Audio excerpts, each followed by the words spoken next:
I don't like seeing that. I don't like seeing, again, back to the race baiting and that kind of thing. I think that just causes more division. I think it makes people hate each other over things that aren't even true. You know, I don't want to see that. I want to see everybody, you know, I don't need to see everybody agree. I'm fine with everybody not agreeing, but if we can agree civilly and be willing to hear each other. Yes, exactly. I would like to see people loving each other while disagreeing. Exactly. You know, so. And clubbing each other while disagreeing. Yeah, exactly. Yeah. You know what? Why would you speak ill of Eeyore? I mean, he's awesome. I can't stand Eeyore. Really? You know, I can't stand from Pooh is Piglet. Oh, that little weenie. Yeah. Stuttering little football. Yeah. It's like, dude, shut up, man. At least Eeyore's just honest. Everything sucks, you know, leave me alone. I'm just going to go die in a corner somewhere. Give him some Prozac. So she puts the phone down. She goes, hey, babe. I said, yeah. And she goes, Barb wants to know if you consider yourself a Christian. And I remember distinctly thinking about that. Wow. Because I hadn't until that moment. I'd never even thought about that. I never thought. It's been a hard no previously, though. Right, because why would I become what I hate? Right. Like, of all the religions for me to choose, quote unquote, as if it was up to me, you know, to choose, why would I choose that one, you know? Do I think they have the right to fully revamp the Constitution, revamp all the founding fathers, you know, ideals and all that, and say, okay, now we're gonna change this into a Muslim state, and everybody's gonna have to stop what they're doing at these hours of the day and pray towards the east or whatever it is, and like these mandates, and basically take away freedom of religion and say, no, everybody has to be Muslim. Right. Then no, I would say, no, that's not okay. But I would also say the same thing about a Christian.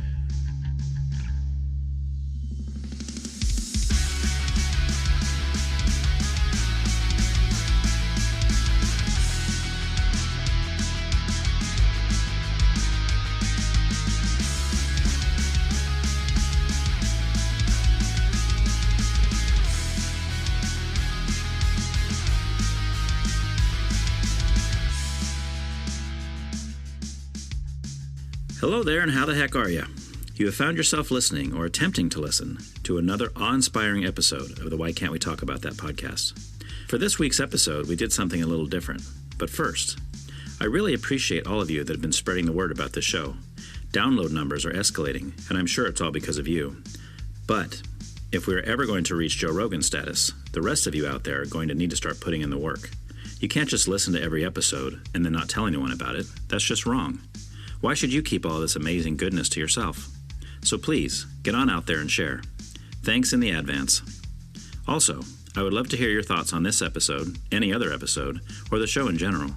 So please contact me at whycan'twetalkaboutthat@proton.me. Finally, I'm always looking for people who would be interested in sitting down with me and recording a conversation that will then be broadcasted to the masses. So if this is you, please don't hesitate to reach out. Thanks. As I already mentioned, this episode, which just happens to be the 99th episode in case you didn't know, is totally different. Ever since I started this show, my friend Justin, whose episode is number 40 in Season 2, has been asking me if we could do an episode where he interviews me. I had originally told him no, only because someone else had already asked to do that exact same thing. He was extremely disappointed, but took it like a man. But months later, when the other person who was supposed to do the episode mysteriously went missing, Justin was the first one to call me and ask if he could do the episode instead. I'm not even sure how he found out the other person was missing. But anyway, it finally happened. I took the seat of the guest, and Justin took the captain's seat, and it was loads of fun. Justin has known me for a long time, and there aren't too many thoughts, beliefs, or stories that he doesn't already know.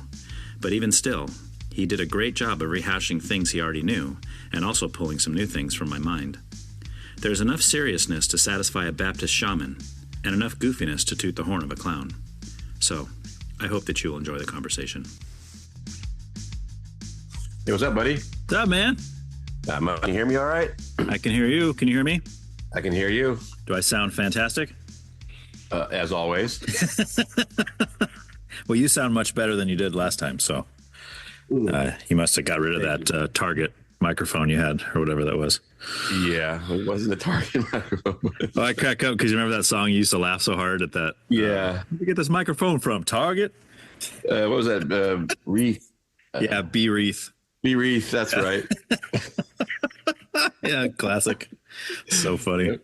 So, What are you up to today besides this? pretty much just this, dude. So I'm excited about this, man. I really, I have no idea what to expect today, and that's kind of Well, I went all kinds of ways with this. okay. I really did. Okay, cool, man. Yeah, that's And kind of we'll nice. just- What's that? I'd say it's kind of nice not to be in the driver's seat. I just kind of get to sit here and just, answer questions. It's kind of cool. Absolutely. So, All right, man. all right. So, for the thousands in attendance and the millions listening around the world, let's welcome Ryan Hester. As you all know, I'm a famous podcaster who brings no-name people out of obscurity to give them their time in the sun, and today is no different. Let's welcome Ryan. Ryan, how are you? Doing just fine, man. I've never had such a grand intro before, so Yeah, couldn't quite slide through it. We'll make it. that's what All right. editing's all about. And so, as many of our listeners know, especially my millions that I have for my podcast, Ryan and I have to communicate via a webcam because we're so far apart. Well, Ryan, they say the camera adds 10 pounds. How many did you eat? Too many. Okay. Does my face look like it has a dad bod? Yes. Okay. Okay. Yes. So we got that settled. Is that what you're going for? Yep. Okay, you nailed it, man. So let's get into some questions. So let's start things off as how you and I met. People have already heard this before, but let's hear a little bit about your perspective, how you and I met, and some of our early interactions, what you remember. Oh my gosh. The first time I remember meeting you was at the lake. Although I think you had said it had been before that. But my first memory of you is at Lopez at the church camp out, and you were launching kids off the Right. thing on the rope, and then you and Jessica were there, and you didn't have any kids yet. And I think that was the start. But I don't remember when we got really connected as far as like biblically and when we really started to connect on that level. Mm-hmm. I don't remember why we would have started talking. You probably remember this more than me, but I just remember then going from that into our studies of Greek and with Bill Right. and all that kind of stuff, and then and from there on, and Because the I do Donut remember. Fellowship and all that, the Golden Donut Fellowship, you know. I remember how kind of that started with I think it was a Yamamoto barbecue, Okay. and you asked a question about the Great Commission, and Oh, that's right. yeah, That's right. And then you emailed me like a week later or something, and I was so More- impressed. yeah. So, but then as that progressed, we were talking, but we also were going to the Wednesday morning at the Shaw's restaurant or wherever it was over there. I never Calvary went to had that a- one. Huh? I don't think What I- was it? It was a men's study on one of the weekday mornings, I think. Oh, at Caro's. Caro's. That's right. That's yes, right. yes. That's Yeah. right. Dang it, dude. I forgot all about that. Yeah. Man. It's almost like that was 30 years ago or something, you know? Yeah. So we crossed paths quite a few times. Mhm. But the thing that always stood out to me was the fact that we had talked about where we may have crossed paths even previously because we had the same kind of interactions with people or with the Bible bookstore there in town where I was turning books around and, Yeah. you were anti-Christian. Yeah. But still going in there to get Christian punk rock. Yeah. So I must not have been that anti-Christian, even though I thought I was. Yeah. Mhm. No. All right. Yeah. That was just a refresher. Yeah, man, that was, and as you know, I've said multiple times, I really, really miss those days. I miss the days of the Caro's days and the Golden Donut days and some of the best times of my Christian life for sure. Oh yeah. Yeah. Mine as well. I mean, that's just whatever that happened for. It was good. Yeah. Wish we could get something like that back, because these guys I hang out with now, I mean, they're all right, but I mean, it's not. Yeah, of course. And go that little the old G's. Yeah. Oh my gosh. All right. So I want to start things off a little bit differently here. So let's talk about you and your work life. So I know you work at the library. I do. Yeah. For 18 years now, almost. 18 I think. years. Yeah. I think it's 2008 I started. Bethany was pregnant with Addie when I first started over there. And that was just a fluke thing too, because it wasn't like It wasn't like I was going to school to be a librarian or any. I mean, in hindsight, I sure wish I would have at this point, because here I am, still a clerk, still making peanuts, nothing, and I'm watching all these people promote above me because they have their degrees and all this stuff, and So anyway, in hindsight, but yeah, Bethany was just looking through the paper. I think I was delivering pizzas at the time, and she happened to have found a thing in the paper say we're hiring, and it was actually for the Guadalupe Library. And I was like, I don't speak Spanish, but they said that wasn't a requirement. So I ended up getting that. Yeah. And then, through some other weird circumstances, I was ready to quit after about 6 months because the kids out there were just nuts. And I remember some of those. Yeah. And you can't, you actually can't hit kids that aren't yours. So, that kind of became a problem because they were needing to be hit, and I couldn't do anything about it. And you being a man of violence, that makes sense. Right. Yeah, you know me. Yeah, that's. I guess I should say that's all in jest for those that don't. I mean, I know Justin knows I'm kidding, but it did. It became a huge problem, and my anxiety was through the roof, and I was having panic attacks and all kind of stuff just thinking about going to work. So I was going to quit, and then she brought me back, and she said, there's another position opening down at the downtown branch, not dealing with the public. You'd be back in the office doing computer work. And I was like, okay, score. So I went in with that, and I've been doing that ever since, different things here and there. But yeah, still there. And I also deliver pizzas a couple nights a week. So hold on. Did I lose you? There you go. There I am. All right. All right. So what are some of the strangest experiences you had at the library? Oh my gosh, dude. Ooh, that's a rough one. Wow. I'm trying to pick a good one. Yeah, they happen all the time. It's a weird place because you get all mix of different kind of people in there, and obviously we got a lot of transient. I know homeless is no longer PC. I don't remember what the new word is. Unhoused. They're unhoused people. Residentially challenged. Something like that.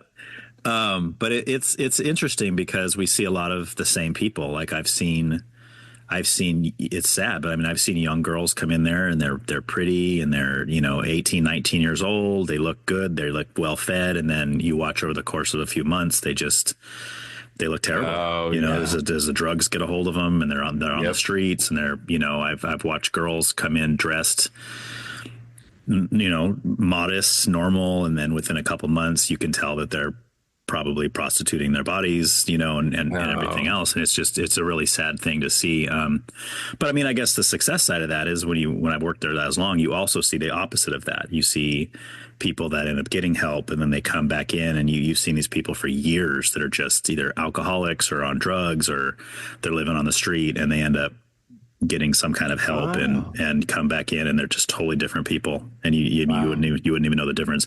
Unfortunately, that's more rare than the former. But as all life. Yeah. Yeah. So, I mean, I don't know. I mean, I guess maybe some recent stories. We have one guy, won't say his name, even though he'll never listen to this.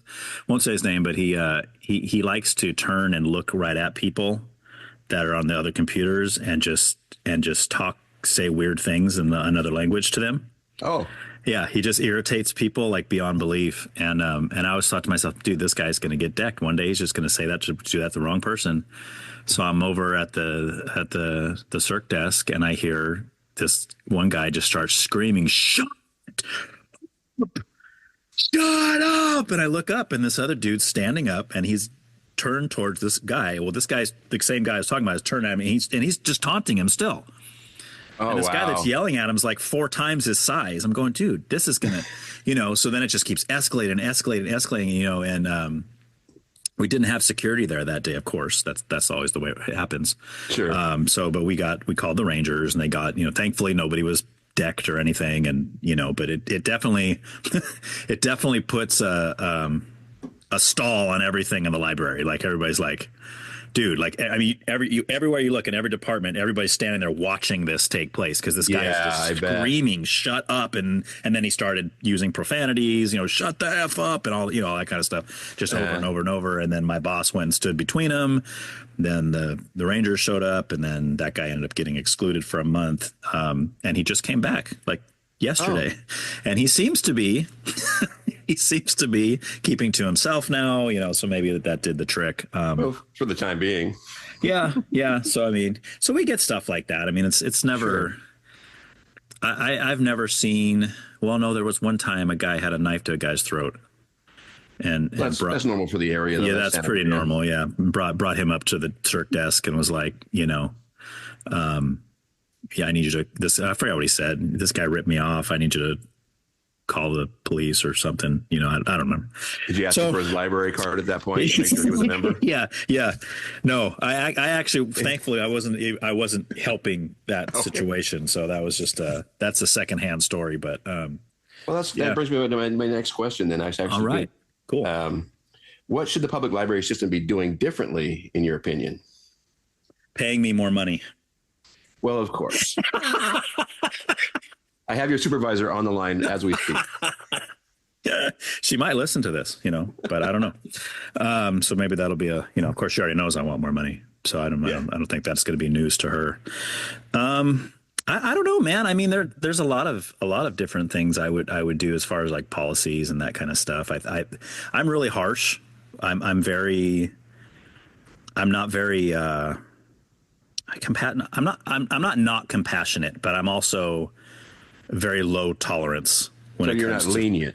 I'm not lenient. I firmly believe that we need to have rules set in place, and when those rules are violated, there needs to be consequence, just like with our kids, right? I'm with you there. That's how they're going to learn stuff, and I think there's a lot of things that we're lenient, and that's a really big California thing everywhere anyway. We're just like, well, it's not their fault, and it's just this, and it's all these issues, and it's like all that might be true, but that doesn't mean you should let somebody come in here and cause a problem all the time simply because they had a rough childhood. Right. Okay. Like both things can be true. Yeah, they have a rough child. Okay, I'm sorry that happened to them, but that doesn't mean they can come in here and make us all have a rough adulthood. So stuff like that. So I'm kind of always the one in meetings and stuff where I'm always like, well, why don't we just do this? And everybody kind of looks at me like, dude, Ryan, that's hardcore, man. I mean, are you wanting to not only establish rules but have more enforcement, or both?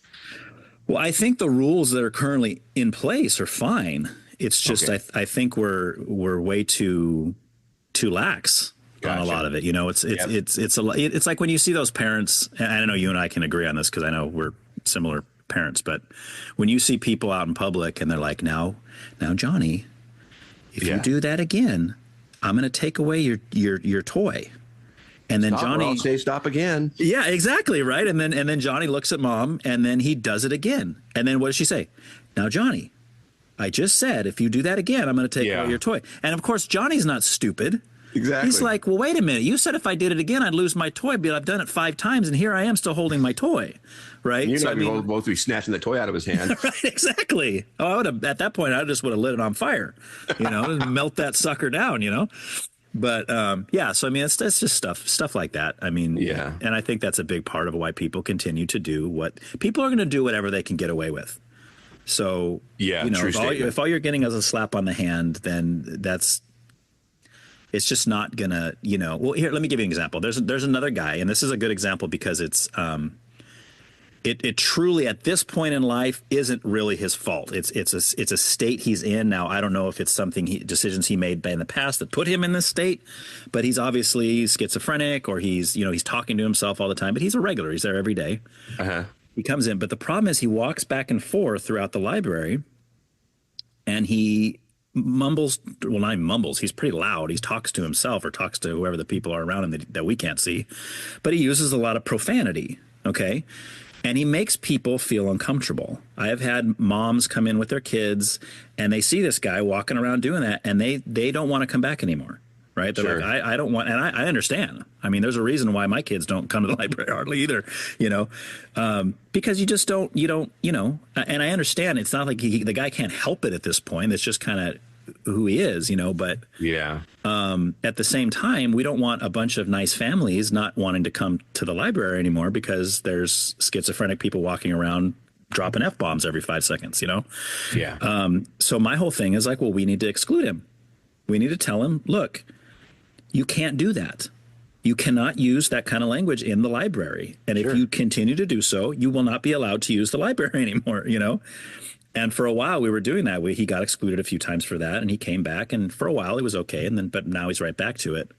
And it seems like there's even more lenience now, to where I was like, oh, that's just so and so, that's just the way he is. I'm like, well, that's true, but it shouldn't be that way. Yeah, why are we allowing that? Yeah. So but again, people kind of look at me like I'm being too hard, like I don't have feelings, or I don't care about the guy or something. It's like, no, I do care about the guy. I care about everybody else around him as well. Exactly, right. But this is what we see everywhere. That's what we see in the news, media, all this. Like, that's what we're doing. We're siding with the problem people more than we are the people that are being affected by the problem people, and it's like, why can't we have compassion for everybody and trying to find a solution that works for everyone, so anyway. Agreed. Yeah. So I have heard a rumor. Uh-oh. Tell me if this is true. Okay. Are you a proponent of changing the Dewey Decimal System to metric, and why?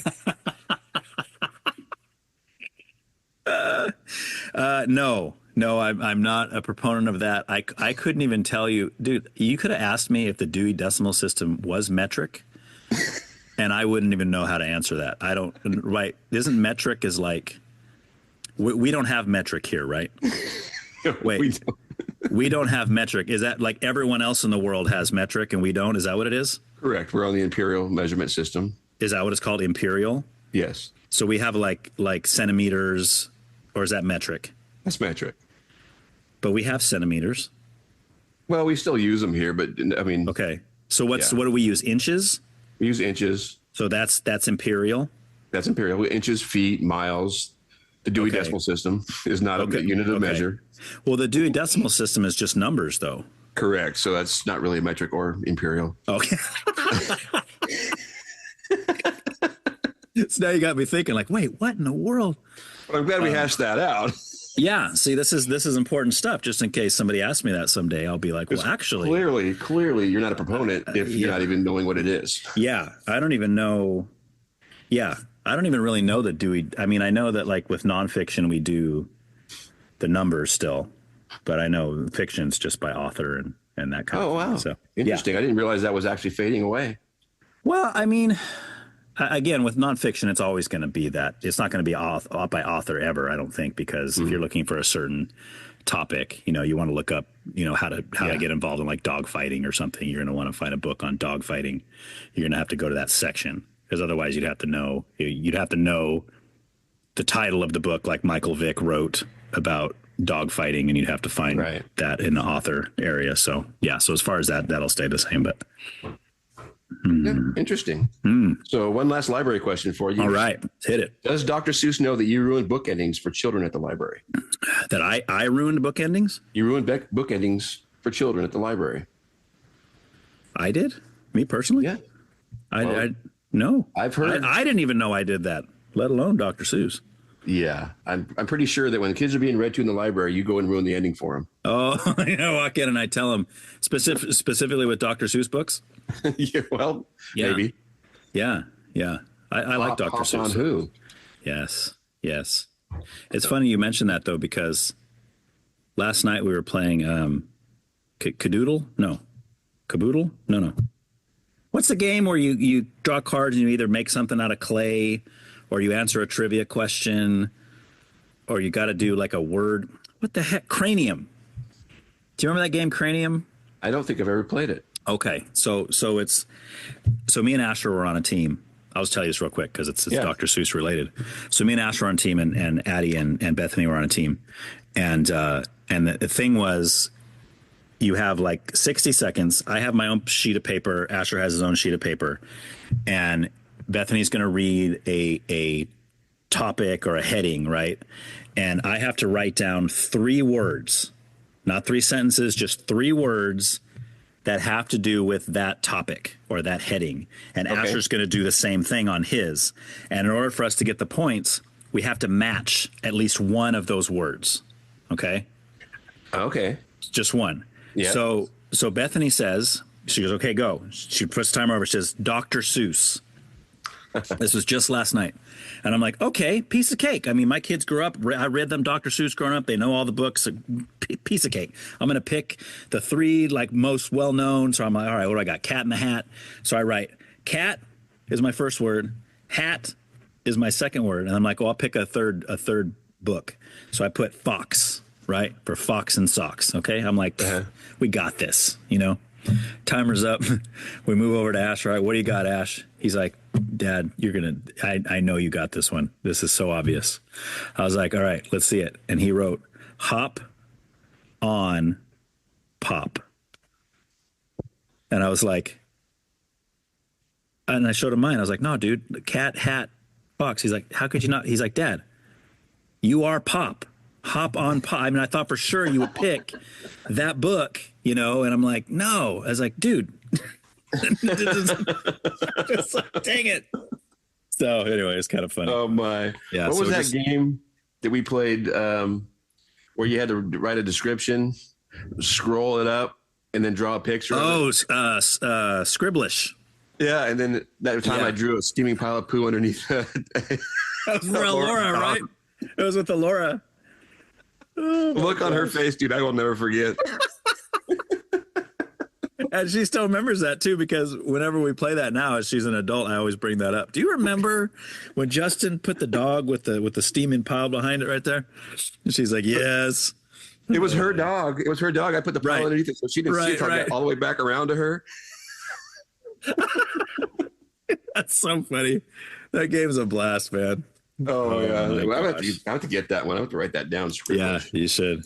Do you and the kids, do you guys play games ever? Or I mean, I know you don't really have any in the house anymore, but right? No, we try to recycle our corn, but that's about the only thing we do. How many kids are there still though, right? You had one go to the military. Yeah, he's here right now till he goes back in. He's finishing up school. And that's it. Okay. So we have the grandson every week. Oh, okay. And then Jasmine comes over pretty regularly. Okay. She was here last night. Okay, but she doesn't live there. She just comes to visit. No, she lives pretty close though. She got a nice place. Nice, dude. She just comes here to shop. Yeah. Raid the pantry. Exactly. Yeah, that's what kids are for, man. Is exactly what they're for. That's right. Someday. All right, so back on track here. All right. Let's talk about more of your work history. We talked about pizza next. Yeah, pizza. I've been doing pizza forever, dude. You've been making pizzas longer than there has been pizza, haven't you? Probably. I would think so. Yeah. So do you consider yourself a pizza expert then? I am. I'm a pizza artist. Subway has their sandwich artists. I'm a pizza artist. Pizza artist. Yeah. Nice. So much so that I'm a snob, and there's certain pizza I would just won't even eat it, which I never thought that day would come. But it's literally like if someone has Domino's, I won't even eat it. Oh, yeah. I won't even eat it. And it's like 100%. Yeah. The only pizza place I think is worse. And okay, this ruffles feathers. A lot of people disagree with me on this, so I'll say that fresh out the gate here. But the only pizza place I think that's worse than Domino's is Papa John's. Oh, amen. Yeah, you don't like it either. Okay, good. Oh, no. Yeah, the crust is terrible. The cheese, and then they give you that little butter sauce that's supposed to be, but it's all like separated and gross. It's kerosene and water. Yeah, dude, it's like it's terrible. You know. Do you remember when so I said Papa John's, not to be confused with Papa Murphy's, right, which is the take and bake place. You remember we were at your place one time and we got the food, and it was like the best pizza we ever had. Yeah, it was. I think. What was it? You remember what we called it? I never could remember it. What was it? Okay, it's a term that Aiden came up with, I think, when he was little, but it was we called it the meaty bumblebee. Oh, because it was olives and pineapple, which is, you know, the yellow and the black like a bumblebee. Sure. But then we throw sausage on there too. So it was a meaty bumblebee. And I remember it was so good, and we were talking about how good it was. I don't remember. I think we were watching a movie at your house or something. I don't remember what the movie was, but I remember you called him, right? And you were all angry, and can I talk to a manager? You know, and you just sound like you're just ready to rip this guy to shreds, you know. And then he gets on the phone, and he's probably all worried, and he's like, is this the manager? And he's like, yeah. He's like, I just want to let you know that me and my friend just had the best pizza we've ever had from you guys. Yeah. So you're doing a great job, man. Way to go. You know what I do now at that place is I go in and I tell the person at the register, I say, look, I just need to tell you the last time I got my pizza here, it was really undercooked. Oh, nice. You tell them that? I tell them that because it's take and bake. Oh, the take and bake plates. Okay, I missed that part of the conversation. You're talking about Papa Murphy's. Papa Murphy's, right? Okay, but do you guys have one of those up there? You don't have one of those up there. We have one about an hour away. A Papa Murphy's? Yeah, Really? it's a chain. Is it really? Mm-hmm. Oh, They're everywhere. Okay, I didn't know. I didn't know you didn't know that. I didn't know that. I thought they were local. Yeah, yeah. So I go in and I tell them all the time it was undercooked, and they're like, "Wait, what? Wait a minute." They laugh at you as if you're telling a joke or something. Exactly. So anyway, yeah. So I was 18. I was 18 when I started delivering pizzas for the first time, and that was it was Arnaldi's then. Now it's Patricio's, which I still hold to being the best pizza in the world, basically, that I've had anyway. I think you're right. And I now work at Ricky's, which to me is the second best pizza of all time. And I have to be honest. I love Ricky's. I love everybody I work with. Great people, but. So I was delivering and doing that. And then over a couple of years of that, I morphed into cooking, which was fun. But I always say it's, and that's what I tell them at Ricky's too. And they try to ask me, oh, you should cook. Do you want to cook? And it's like, well, why would I want to do that? They're like, well, it pays more. I said, no, it doesn't. No, I make tips. Exactly. So why would I want to make less money and work harder? Yeah, that doesn't make any sense. I mean, you get busy on a Friday night, dude. It can get pretty nuts in there by that oven. Yeah, you're trying to get those out. Yeah, you're burning stuff. You got people mad at you. All that kind of stuff back in the busy times. But because on average, counting tips, I probably make close to $30 an hour. I mean, if you count my hourly plus the tips. So but unfortunately, it's not like a 40-hour job. Right. You only have like a 2-hour window for dinner time where you're going to get lots of deliveries. Other than that, because pizza, people don't really order pizza for lunch usually, unless there's like a big work gathering or something. Sure. So anyway, I started there. I've been at Round Table. I've been Little Caesars. I've done. Oh, that's right. I forgot about Round Table. Yeah, I've done a bunch of them, dude. I've never done Domino's. So which is good. I'm glad. But now Domino's versus Little Caesars. I like Little Caesars better, to be honest with you. I do. I agree. But you see those guys, they're walking with the hot and ready boxes down the street. Yeah. You're like, you made that choice because they're always walking. You never see anybody walking with any other pizza besides the hot and ready. Right. Well, here's another reason why it's better. You go to Little Caesars, you're spending whatever, $5 or $10, whatever those hot and readies are now, like $10. You're getting a cheap, crappy pizza. Okay. And it's like, so not only, in my opinion, not only does it taste better than Domino's, but if I go to Domino's and get a large pizza, that's going to run me like $30. Right. So I'm paying $30 for garbage when I could be paying $30 at Ricky's and getting a good gourmet pizza. Absolutely. So Little Caesars is not pretending. So you're right. Right. It's like, dude, I'm going to drop $10 and what am I going to get? I'm going to get a pizza that's got greasy pepperoni on it, and it's probably going to give me indigestion later. And but hey, it's what you get. You don't. You're making the choice for yourself now. Yeah. You don't go to McDonald's and expect it to be Wendy's. Right. You just don't do that. So. You get what you expect, You get what you expect. Words of wisdom by my guest today, Ryan Hester. And we all got what we expected. Mm-hmm, mm-hmm. And you're going to get more of it too, my friend.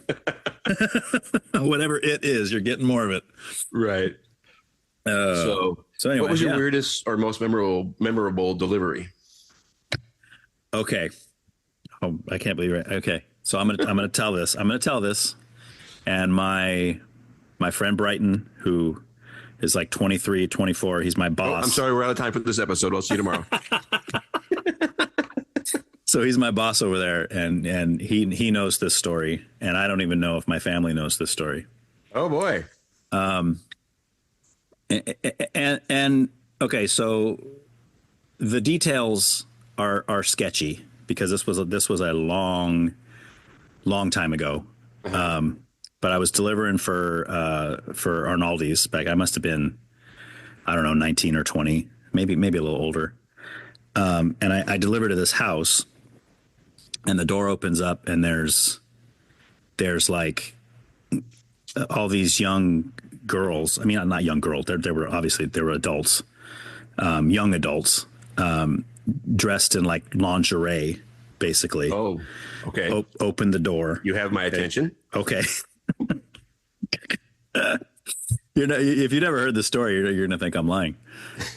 So they open up, and the girl's like giving me the look already, right? She sees me. I'm the pizza guy. I got the pizzas, and it's like, and she's looking at me. I'm like, what in the world? And she volunteers the information that, and I could see in the background there's a couple other girls also like wearing lingerie and stuff, and she says, yeah, we're making a movie. Oh no. I said, Rolando, the pizza guy is here. Right? So, I mean, what, dude, what do you say to that? I'm like, I'm 20, 21, somewhere in my young life, right? I know Alora was born, so I had to have been at least 20. Here I am, this new dad, right? And I'm delivering pizzas. Yeah. And what do you say to that? She says, we're making a movie. I'm like, oh, cool. Right. Like, I mean, how do you respond to that? Right. You don't. And then she says, do you want to come in? Oh, no. And I'm like, no. Is the Pope a Cadillac? Yeah. I'm like, no, I don't. I don't. Thank you. And I think they tip me still pretty good, but really? So yeah. So I think it's funny because where I work now, and it never fails. And if Brighton's listening to this, he's going to laugh at this, but because like I said, he's a young guy. Whenever somebody new starts working there at Ricky's, he always has to say, I mean, almost usually when he introduces me, yeah, this is Ryan. Hey, do you know one time Ryan was, and this is the way he says it. Ryan was almost in a porno movie. I'm like, dude, no, there's no almost. Almost implies that I was going to do it. Right. That doesn't, that doesn't mean. And I try to tell him, I said, that would mean that if you were at a bar and some gay guy hit on you, then I could tell people, hey, Brighton almost had sex with a gay guy. You know? But from my perspective, it's how hard you say no. Right. Right. Yeah. Like, what's that? You just remember, is it Pitch Perfect with Rebel Wilson's character where she's like, ew, get away from me. But then when nobody's looking, she's like, God, stop. Oh, you're horrible. she's like trying to say it without like saying it, So anyway, yeah. So that's a story. That's quite a story. Right. I think that's a good story. That probably defeats all the other stories of, people saying, oh, do you want a tip? Oh, never deliver here again.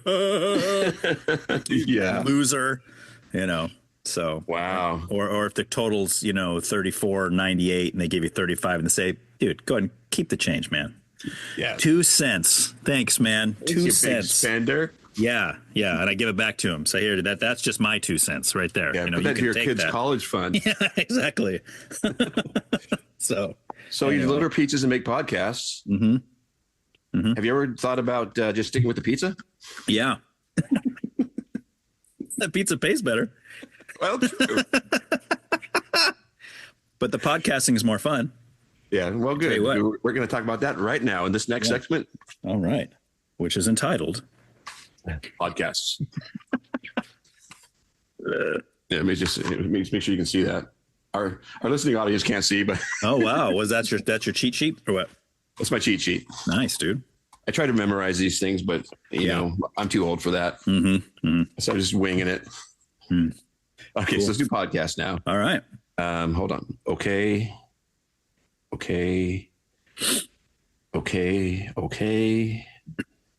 Sorry, I was just reading the reviews of your podcast. Terrible. I knew a joke was coming. I was trying to figure out what it was going to be. I was like, there's no way he'd be saying that over and over again. Yeah. You know what's funny about that, though? I wish I had the reviews that said that. I wish I had any reviews that said your podcast sucks, because that would tell me who's listening. Like, I keep saying this over and over. Like, I know people are, because I see the downloads. I can see the numbers, but I literally get hardly any feedback. I've probably had feedback from maybe 10 people in the almost 3 years that I've been doing this.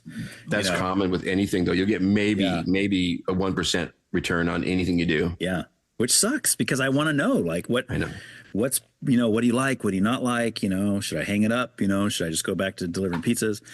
But or whatever. But it's like, yeah, it'd just be nice to get something. Well, maybe an incentive program. You give me good feedback and I'll send you a pizza. There you go. Hey, From the almost porno pizza guy. Yeah. Oh, man. Terrible. All right. So what made you decide to do the podcast? Oh, boy. Well, it all started when I was 3 or 4 years old. No, so I've always been inquisitive. You ask my parents, I've always been the why kid. Why? Well, but why? But why? Yeah, I used to drive my parents nuts. Yeah, I'm still like that. I know. I'm still totally like that. I want to know the whys behind things. So I've always enjoyed talking with people and hearing views on stuff. And as I got into my early adult life, that grew and grew and grew. And then when I started working at the library, I became friends with a guy named Steven, who's been on the show. He has got his own episode. So if you people haven't listened to that one, go check it out. Yes. Another shameless plug for Steven. Yeah. Steven Kawano. I'll even throw his last name in there. Oh, wow. So he and I used to work in the back room over there at the library doing whatevers. And we would get into these wonderful discussions because he was an atheist at the time and I was a Christian, as I still am. And he would bring up some really good rebuttals to certain Christian themes or Christian beliefs. And I would go back at him and he would think about it and come back at me and we'd just go back and forth. And we would both have such a good time doing that. And he would always say, man, we should have a radio show, dude. We should have a radio show where we talk about this. And this was before podcasts existed, right? There was no such thing as a podcast back then. Cause this must've been 2000, I don't know, 2009, 2010. I don't know when the first podcast started, but if they were a thing, they weren't a big thing like they are now. So anyway, we always used to say, oh yeah, that'd be really cool, really cool.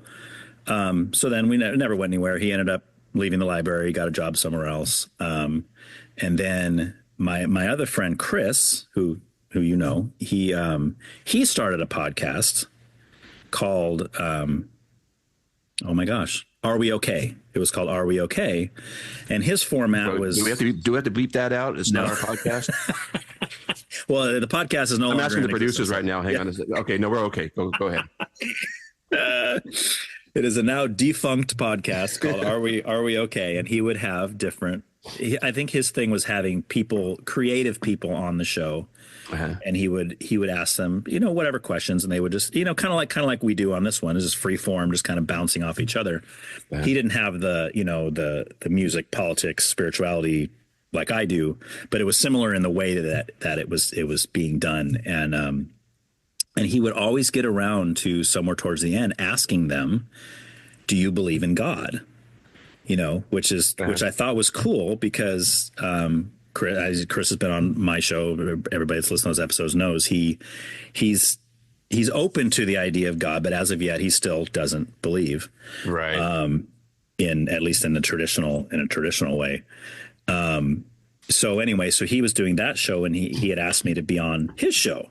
So when I went on his show, I was doing that and that just kind of fueled it even more. I'm like, dude, okay. This is so much fun. I love this. This is great. I'm sitting here. There's a microphone between us. We're just shooting the breeze, talking about whatever, bouncing back and forth with somebody that I knew. I mean, I knew him at the time. Right. And it was such a cool concept to me. And I think that just kind of fueled it even more. And then it just kind of festered in my mind for a long time. Like, man, when are you going to do this? When are you going to do this? When are you going to do this? And then I started talking about it with people, to the point that people would remember that. So when I saw them, they would say, hey, when are you going to start that podcast? Oh. When are you going to start that podcast? Hey, are you ever going to start this podcast? Which is why if you listen to the first 2 seasons, the intro that I have in there, where I have all the people reading the different things, right? And it starts off with my daughter, Laura, saying, hey, are you ever going to start this podcast you've been talking about for forever? Yeah. Right. So, and I don't know if people know this or not, but every single written quote that's in that intro is something that somebody said to me at some point. Oh, during the thing. Yeah. So I had a bunch of people I know, mostly family members, I let them pick which. I had all the quotes written down. I was like, okay, which one do you want to say? And then I just had them all say, and then I splice them all together. And Aiden did all that, put the intro and Nice. with the song. I almost cried when I first heard it. I was like, dude, this is exactly what I was hoping it would be. It's perfect. And I recognized your dad's quote right away. It was like, hey, Ryan, get out of the podcast, dog.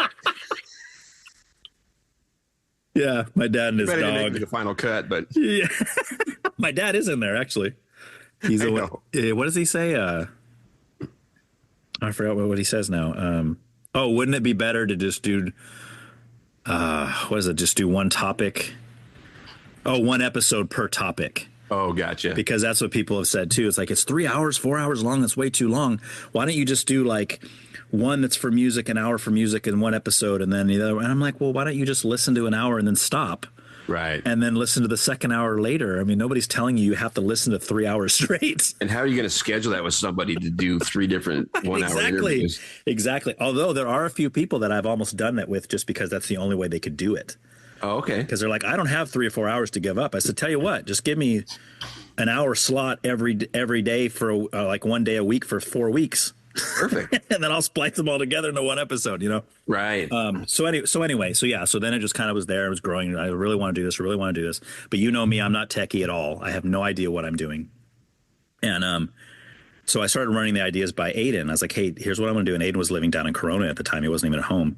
And I said, here's what I want to do. What do you think? He's like, yeah, no problem. Because Aiden's like a techie whiz kid. And he's like, yeah, no problem, Dad. Just send me the files, send me whatever. And he had to show me how to set up the recording equipment. I had to buy a microphone, all this stuff, and just do that. And to this day, that's all I do. I set up the mic, I talk, I get the conversation going, I click save, and I send it to him. So, all right, here you go, man.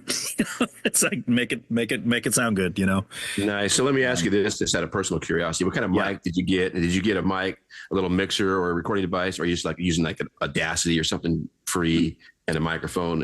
How are you set up? Okay. So, well, first of all, you used about 3 or 4 words I've never heard before. So I have a microphone is short for, or mic is short for microphone. Oh, it is. Okay. No. So I do use Audacity. I use Audacity. I already had Audacity because I've been using Audacity to edit music forever, because as you know, I don't like, profanity. I don't like all that kind of stuff, but I love a lot of songs that have that in it. And a lot of times it's just one word or it's one here and there. So I just splice that out of there and then I can enjoy the song. So do you splice it or you just dub it with like gosh or golly? Yeah. I wish I knew how to do that. See, I don't even know how to do that. I literally cut. So in certain songs, it does sound kind of choppy, but in other songs where it's just like one thing. But I've noticed that when, and this is a side note, I guess, but I've noticed that when bands like use the F word as a stand-in, like for example, there's a punk band called Propagandhi. I don't know if you ever heard Propagandhi, but they say things like, can you effing believe, right? So when they use that as where it's not really part of the song, it's just a little stand-in. Right. If I cut that out, it fits perfectly with the rest of the melody, and you don't even know it's gone. Oh, really? And then he just goes, "Can you believe?" And you don't even know it unless you've already heard the original song. You have no idea. And you're just missing one beat. So yeah, and it's a full beat, right? So that's why it works. Yeah. But there's other places where it doesn't go so well. Right. You try to do that with like an Eminem song or something. You're gonna be like, dude, what's happening? He's got a stutter. Yeah. So anyway, I pulled us off track. Where were we going with that? You were just talking about what made you decide to do this. You were talking about Audacity. Yes, I have Audacity. So I was already using Audacity. My microphone is a Blue Yeti. Oh, okay. My first Blue Yeti was given to me by my friend Ian, who's also been on this podcast. So if you haven't heard his episode, go check it out. Wow. And you know Ian, he's from the Bible study. Yeah. Anyway, he had a podcast before called Two Drunks with a Mic, also now defunct. Okay. Where he and his friend Randy were. I think their tagline was the show where we share our past with hopes that it'll give people a future, or I forgot exactly, something along those lines. But they're basically talking about how they overcame alcoholism, and it was a cool show, but no longer on. But anyway, so he had this Blue Yeti that he gave to me. He's like, "Hey, I have this. I'm not using it. Do you want it? I heard you're starting your podcast." Oh, wow. I said, "Yeah, that'd be great." So he gave that, and sadly, since that Blue Yeti has died, I now have a new Blue Yeti. So. But, I'm using a blue snowball right now. So nice, dude. Nice. Yeah. I think Yetis throw snowballs, I think, don't they? Well, yellow ones. So anyway, that's the extent of my awesome. And I always joke when people come over to do a podcast in person, I go, "How do you like my very highly professional podcasting studio here?" You know, and it's just like, it's just a little tiny table in my den, you know, where I got a chair on each side with two microphones in the middle of it, and that's it. You know, it's just kind of like there's no soundproof walls or nothing. You know, so beautiful. Yeah. So what actually made you decide to just pull the trigger and do this? What was that deciding factor, that moment when the stars aligned? Honestly, I think it was Bethany. I think I had been telling her for so long that I wanted to do it, and I think she just kindly said, "Well, what is it that you are waiting for to happen to do this?" And I think I don't think those were her exact words, but something along those lines, and it got me thinking, like, yeah, what is holding me back? I already have, my son is already able to do the techie part.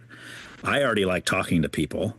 Yeah. I guess the only thing I hadn't done yet is kind of thrown it out to anybody I thought might be interested, to see if I could even get anybody willing to sit down with me and talk about these. Because these topics I'm talking about, a lot of people shy away from, especially back then when I started, because, you know, it seems like people are bolder now. With this current administration, I feel like people we're so more polarized now. Right, exactly.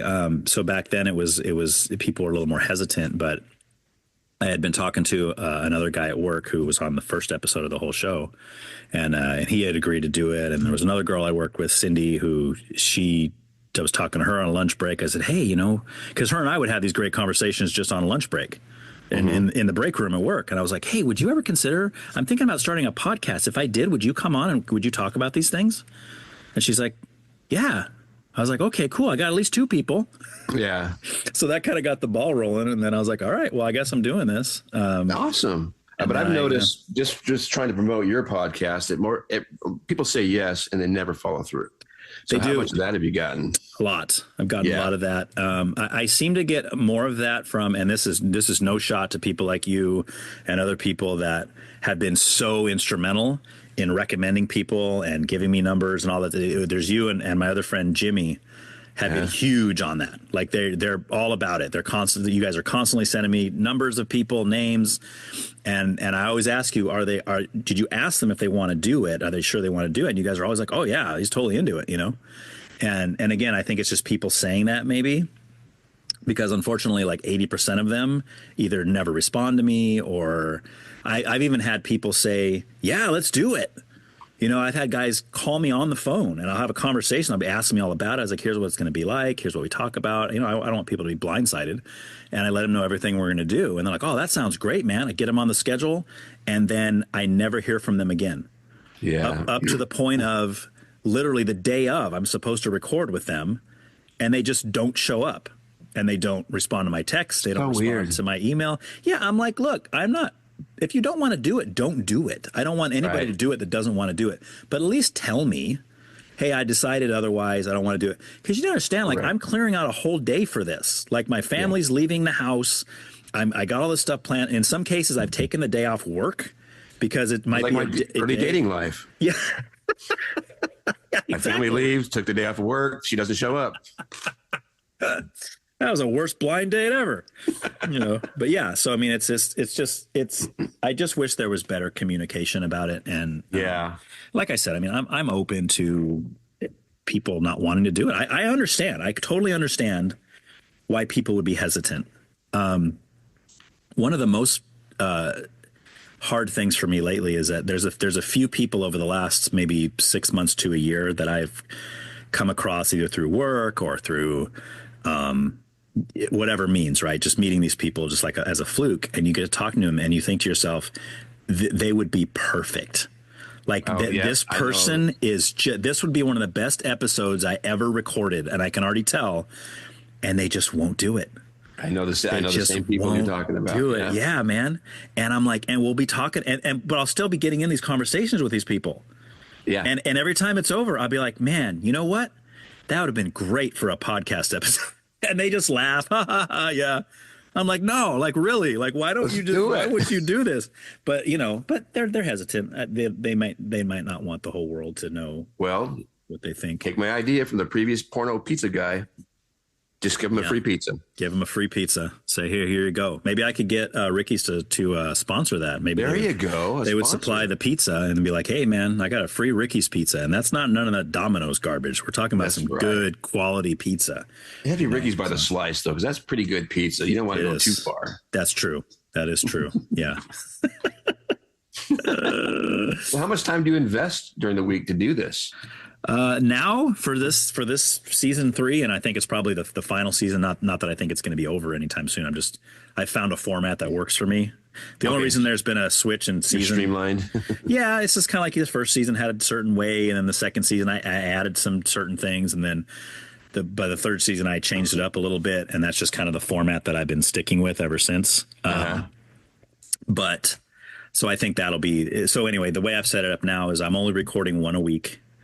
Except for like a fluke where it's like, I can only do this day. I'm in town only this day. And it's like, okay, I'll put you in there. But on purpose, I'm only doing one a week. And then I record usually on a Saturday or Sunday. And then I listen through the episode on Monday while I'm at work. Okay. And I make notes of where to edit, do all this stuff, get all that up. Tuesday morning, I make those edits. And then I send it off to Aiden on Tuesday night. He gets it back to me. And then I put it out on Wednesday. So, I try to put them out a couple days after they're recorded. That was kind of a conscious decision I made just for this season alone, because some of the things we're talking about are kind of time sensitive. You don't want to be talking about, some stuff that's like, I released an episode like 6 months later and we're still talking about how Biden's the president or something. What was it like on the Mayflower? Yeah, right. Exactly.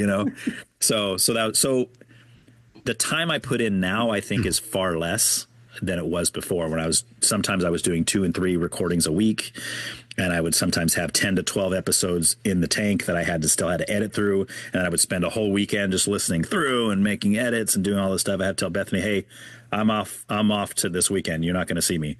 I got all this stuff piled up. I got to do all this stuff. And I hated that feeling. I hated that feeling of a deadline. And that's why for season 3, I also made the conscious decision, like, look, I'm not going to release one every week, and that's okay. Right. I will release them as they come out. There might be 6 months gap between one and the next. Okay, whatever. It's like, I don't want to feel like I'm on a crunch, You look at any major podcast. I don't know if you know who Mr. Ballin is. Mr. Ballin? Yeah, he's a huge podcaster. He does strange, dark, mysterious stories. Okay. Another shameless plug. But he started out doing 2 or 3 a week. Then he went to 2 a week, 1 a week. He learned the same lesson that you learned, that that's just too much of a load. He streamlined his process, and he just changed his whole format. Yeah. Because you realize, why am I doing this to myself? Yeah. Really, like, what's the payoff? There's really no payoff. It's like, it's the same thing regardless of whether I put out 1 a week or 1 a month or whatever, So yeah. So at this point, I just when you get YouTube famous, you start making income. So exactly. And you're right on the threshold. You're right on the threshold. I'm almost there, dude. I'm almost there. I'm right behind Rogan. He's just barely ahead of me. Yeah. I mean, if I could do this for a living, oh man, dude, I would put way more time and effort into it, and I'd have much better equipment, and I would have, you know what I mean? Like, it'd be less of a hobby and more of an actual thing, So. Right. I wouldn't be staring at your clothes. You wouldn't be staring at my blind. Exactly. And hey, those are my wife's clothes. I don't wear those kind of clothes, man. My cross-dressing days are over. Thank you very much. Your wife has a turquoise jump onesie? Yeah. Yeah, she does, actually. And if you notice, it's got Disney all over it. Because if you remember, my wife is a Disney. That checks out. Yeah, person. So. I know. I almost spoke ill of Eeyore one time, and she almost killed me. Oh yeah, dude. You gotta. Why would you speak ill of Eeyore? I mean, he's awesome. I can't stand Eeyore. Really? I can't stand from Pooh is Piglet. Oh that yeah, little weenie. Yeah. Stuttering little football. Yeah. It's like, dude, shut up, man. At least Eeyore is just honest. Everything sucks, leave me alone. I'm just going to go die in a corner somewhere. Give him some Prozac. But I remember you were always a Tigger guy. Tigger was always your guy. Oh, yeah. Tigger's my guy. Yeah. I hated all Winnie the Pooh stuff until I met Bethany. I always hated it. And then somebody bought us something when Laura was little that was Winnie the Pooh. I forgot what it was. And Bethany's always been a big fan. And then she got me into like the classic Pooh, like the artwork's different. It's like old school stuff. Yeah. And that's what first got me in. Like, going, okay, I could do this. This is pretty cool, and now I love it. I mean, you watched I don't know if you ever watched the movie like Christopher Robin or some of those with Ewan McGregor, and just great, dude. Awesome. I know, I like them too. Yeah. Yeah. Yeah. There's kind of a dark side to the Pooh world, which I kind of like. Yeah. Yeah. Well, they said that the writer, Milne, I think his name is Milne, or girl, maybe it was a girl, but all the characters represent a different mental disorder. Oh. Yeah. Like Eeyore is depression. Piglet is anxiety. I forgot what the other ones were. I forgot what Tigger's was, because Tigger's always happy, but it's like Tigger doesn't have a mental disorder. Tigger was meth. I think it was meth. Yeah. Yeah, he was a drug addict. Why is Tigger so happy all the time? I don't know, but I just saw him with a pipe back there doing something. Well, speaking of mental disorders, let's get back onto your podcasts. Yeah. So anyway, so that's how I got involved in that. Nice. And So what things have you taken away from this experience, both good and bad? Of doing the podcast? Correct. Or meth with Tigger. Meth, yeah. Your choice. Yeah, meth is bad. Meth has always been bad.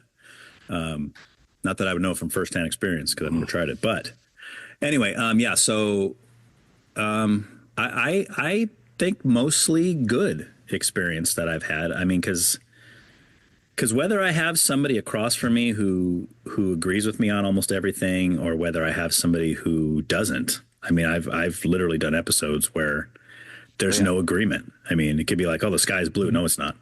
Right. It's like they literally just disagree, don't agree with anything. But the beauty of it, and I don't know if it's just my luck, or I happen to have had people that are just really cool people. It's never been like no animosity. There's never been any malice. It's never been like, oh, you like Trump. I hope you die. Kind of the stuff you see on people saying on the news, on socials and all that kind of stuff. But yeah, I've had just really cool people that are deep thinkers that like to question things. And I think maybe because that's the way I am. I mean, as you know, I have my own beliefs. They're very strong beliefs. Sure. But I'm also open to being wrong. Right. Like the thing I always say, right. The always thing I say about Christianity is like, if somebody could prove to me, could show me the bones of Jesus Christ and literally prove to me that they were indeed the bones of Jesus Christ, I would abandon Christianity. That would be it. That would be all I would need. I'd be like, well, no, because if he died and his body's still in the grave, then we're all doomed anyway. It's not true, Absolutely. So, so I think I've had mostly good experiences. The bad experiences might just be what we were just talking about, when people just ghost me or whatever. As of yet, I haven't had anybody that's been bad, but I just love talking to people, man. I just, it's whether it's somebody like you that I've known for many, many years, or somebody that I'm literally just meeting the day they show up on my doorstep, because that's happened a few times too. And that's always kind of nerve wracking a little bit, because, there's been certain guests where I might know a little bit about their past just from whoever recommended them, or Facebook stalking them, or whatever I'm doing, to where I'll tell Bethany, hey, just write down this guy's phone number, just because I don't know him and he's coming over today, and I don't really know what's going to happen. I mean, it's probably overcautious of me. It's probably not necessary, but there's a part of me that's like, okay, I got this guy I don't know coming to my house. What's that going to look like?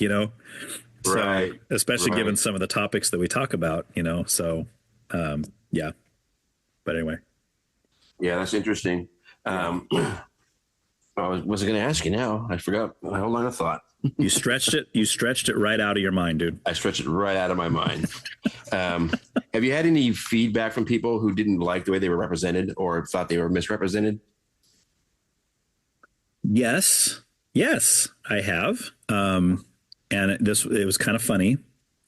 Here's what's funny about this. Okay. Whenever I get that critique is I hardly edit anything. I don't, because I'm not worried about a time constraint. If there's going to be a 7-hour episode that's going to come out, okay, I'm going to put out a 7-hour episode because it's my podcast and I can do whatever I want. Right. That's right. You're not the boss of me. That's right. So I'm not worried about that. The only things I generally cut out 2 things. I cut out profanity and I cut out things that my guest asks me to take out. Right. If sure. Someone, which happens pretty frequently, I'll get a call or a text and say, hey, can you take out? They look back yeah, right. They're like, maybe I shouldn't have said that guy's name, or I shouldn't have dropped that person in there, or whatever it is. They'll tell me. I had one guest. We had a whole section about police brutality and the George Floyd thing, and I thought it was great. It was a great discussion. It was about a half hour long, and they wanted that whole part removed. Oh. So usually when that happens, they'll be like, hey, I was thinking about this part. I don't know if I want that in. I said, well, tell you what, I will send you that entire 30-minute clip, listen through it, and tell me specifically which parts you want out, and I'll take them out. Because I'm like, I don't want to lose the whole 30 minutes. Right. So I sent it to them, and they listened, and they responded back and said, hey, I listened through the whole thing. You know what? I just don't want any of that out. So I was like, okay. So I cut the whole thing. I've had 2 cases now where I've recorded a full 3 to 4 hour episode, and in each case, fantastic conversation. So some of the best, fantastic conversation. Got a call the next day from each one of these people when they happened. They were about a year and a half apart. They called the next day, said, hey, I was thinking last night after our conversation yesterday, I don't think I want that to come out. Wow. And I said, you don't want what to come out? Which part? The whole thing. The whole thing? Yeah, please don't release any of that. So really? Yeah, so I have 2 full episodes sitting in my folder that will probably never see the light of day, unless they call me years later, be like, hey man, I feel different now. Go ahead and put that out. I'll be like, all right, cool. The stuff that we were talking about is probably totally obsolete now, but exactly. It's still a good conversation. Yeah. So interesting. So and all that investment. Yeah, exactly. And it's a bummer.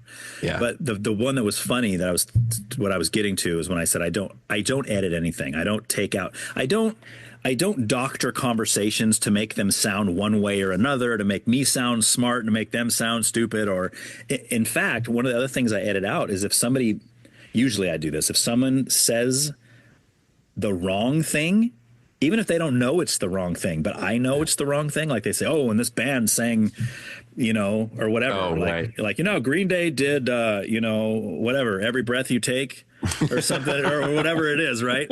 And I'm sitting there going, no, dude, that was the Police. That wasn't Green Day. What are you talking about? I will cut that out, even if they don't ask me to, just because I don't want them in hindsight to be like, oh, what an idiot.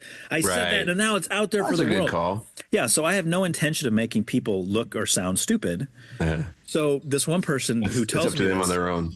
Right. Okay, that's what I'm getting to. This guest goes, you really made me sound stupid in the episode. I said, dude, I didn't edit anything out of there, man. If you think you sounded stupid, you did that all by yourself. I didn't make you sound stupid. You are stupid. Right. Exactly. It's like, look, all I did was record us talking. If you think your views are stupid, you might want to rethink some of them. Just saying. It's not my fault that you said what you said about your own beliefs and your own thoughts on certain things, because again, I'm not splicing this around like I know a lot of people do, again, usually for time restraints. I know people like Charlie Kirk and guys like that are always criticized by the left, saying, oh, you just cut these all up to make you look smart and all your guests look stupid. When in reality, he's only doing that for time. He's not trying to, because again, all he has to do is talk to most of those people and they look stupid on their own, Correct. So anyway, so yes, I do get that. Not very often, but it happens. So.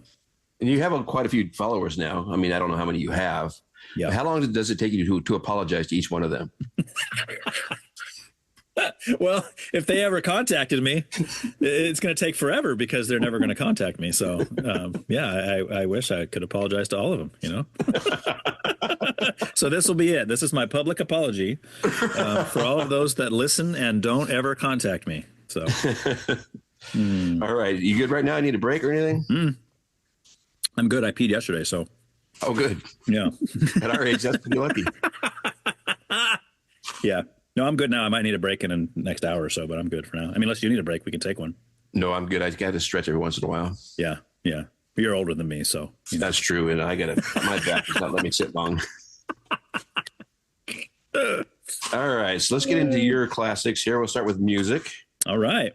It's a good one. And so give me a little bit of your musical history. Most people already know this, but. Yeah. Musical history. I've always loved music my whole life. I can't remember a time in my life where music wasn't a part of it. I think a big part of that is both my parents were very much into music. Things like I grew up listening to, Tracy Chapman and Phil Collins and Genesis. And then my dad would play the classic rock stuff for me, like, CCR, Jimi Hendrix, the Doors, that kind of thing, the Beatles, Led Zeppelin. And then as I got probably into elementary schools, when I started to get turned on to the burgeoning, what's the word I'm looking for? Burgeoning? Is that a word? Burgeoning sounds right. Sounds good. The burgeoning, I know what I'm using it to mean, so that's all that matters to me. The burgeoning gangster rap. Bludgeoning. The bludgeoning gangster rap scene that was coming up with I think Eazy-E was probably the first one of those kind of cassette tapes that I listened to, and of course when you're a kid you hear that kind of language and you think it's cool, oh my gosh, hear what he said, and you hear he's talking ways away about women and all this stuff, and then then NWA, and then everybody that came out of that, Ice Cube and all that stuff. Too Short. As you know, Too Short was a big influence on me when I was a kid, to the point that I wanted to move to Oakland and be a pimp when I was a grown up. That was my ambitions of life. Well, you had those girls at the pizza place with the yeah, I was almost there, man. So anyway, so that all led to and back then I hated anything, at least I said I hated anything with guitars or heavy metal or any of the rock stuff at all. Those suck. So about all these glam hair bands that all the girls went to back in the day, with the Poisons and the Motley Crue and Cinderella, right? All that kind of stuff. And I'm like, what is this? This sucks. Until a band from Seattle, Washington stepped on the scene with, I believe the first song I heard was Even Flow by Pearl Jam. And I was like, whoa. And then that was followed by Alive, and then that bought the album, and then I'm realizing every song on here is phenomenal. And then so that opened up the whole grunge scene to me. Sure. Pearl Jam, Alice in Chains, Soundgarden, Nirvana, obviously, Stone Temple Pilots.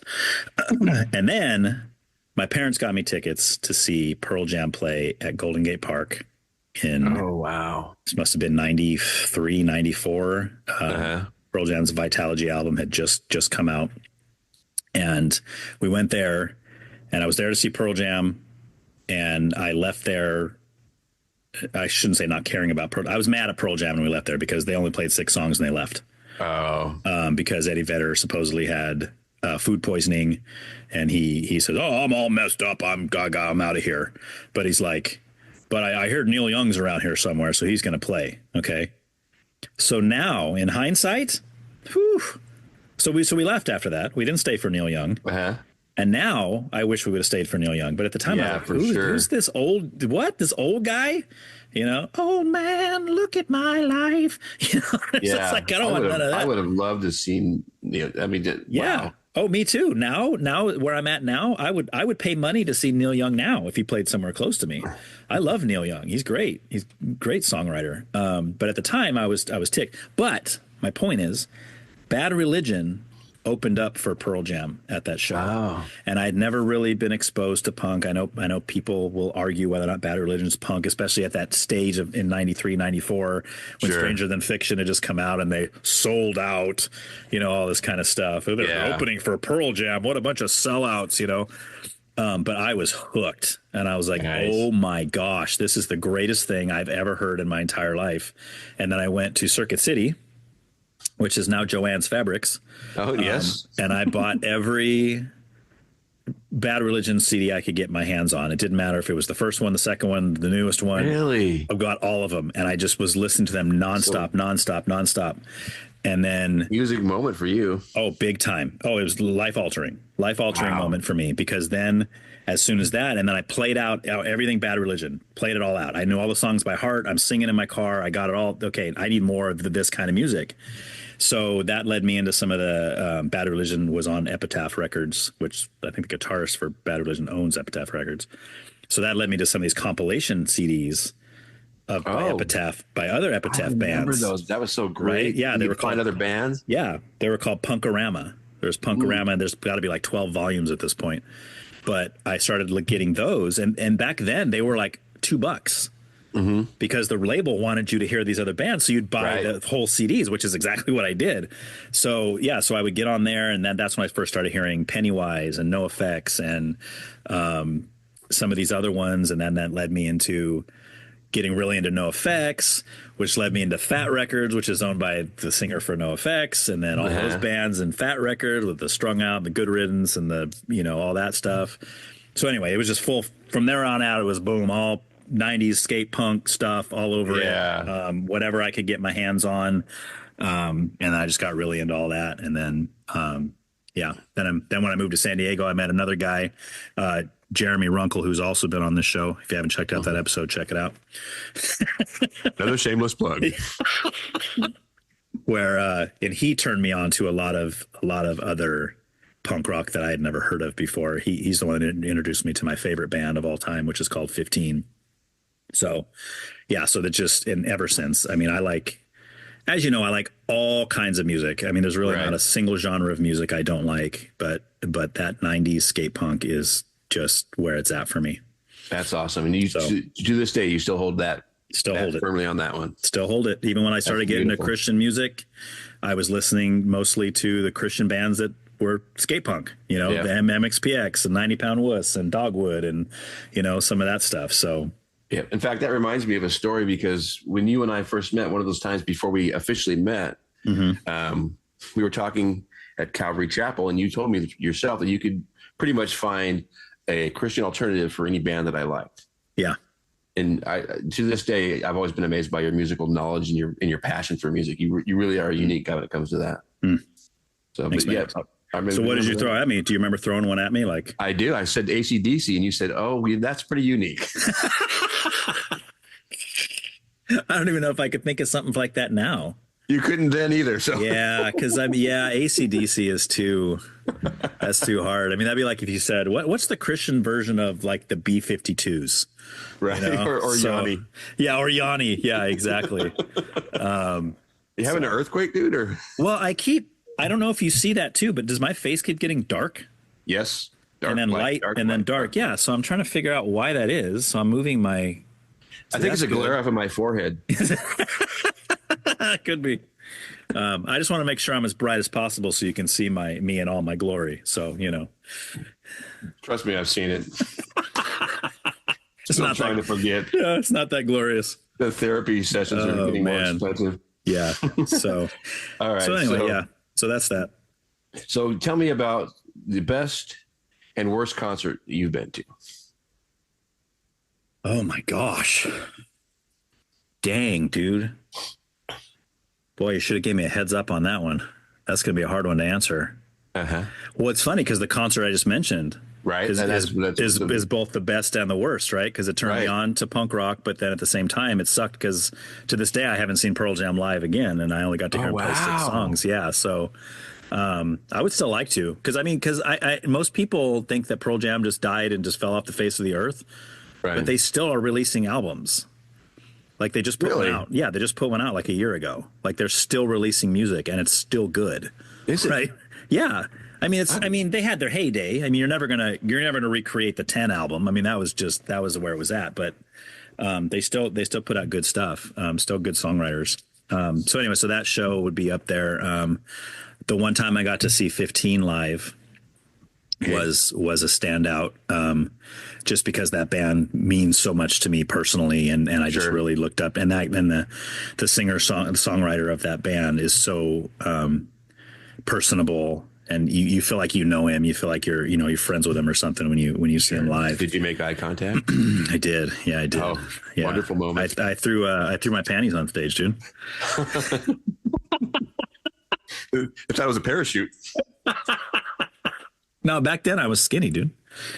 So that's a standout for sure. But honestly, I can say the best, hands down, the best show I've ever seen in my entire life, and I've seen them 3 times, and each of the times was fantastic.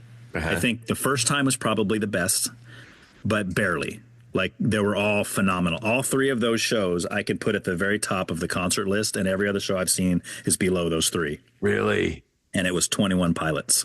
Oh, okay. Yeah, I could have guessed that if I did a second. Dude, those guys know how to perform, and it is an experience, because only a true deep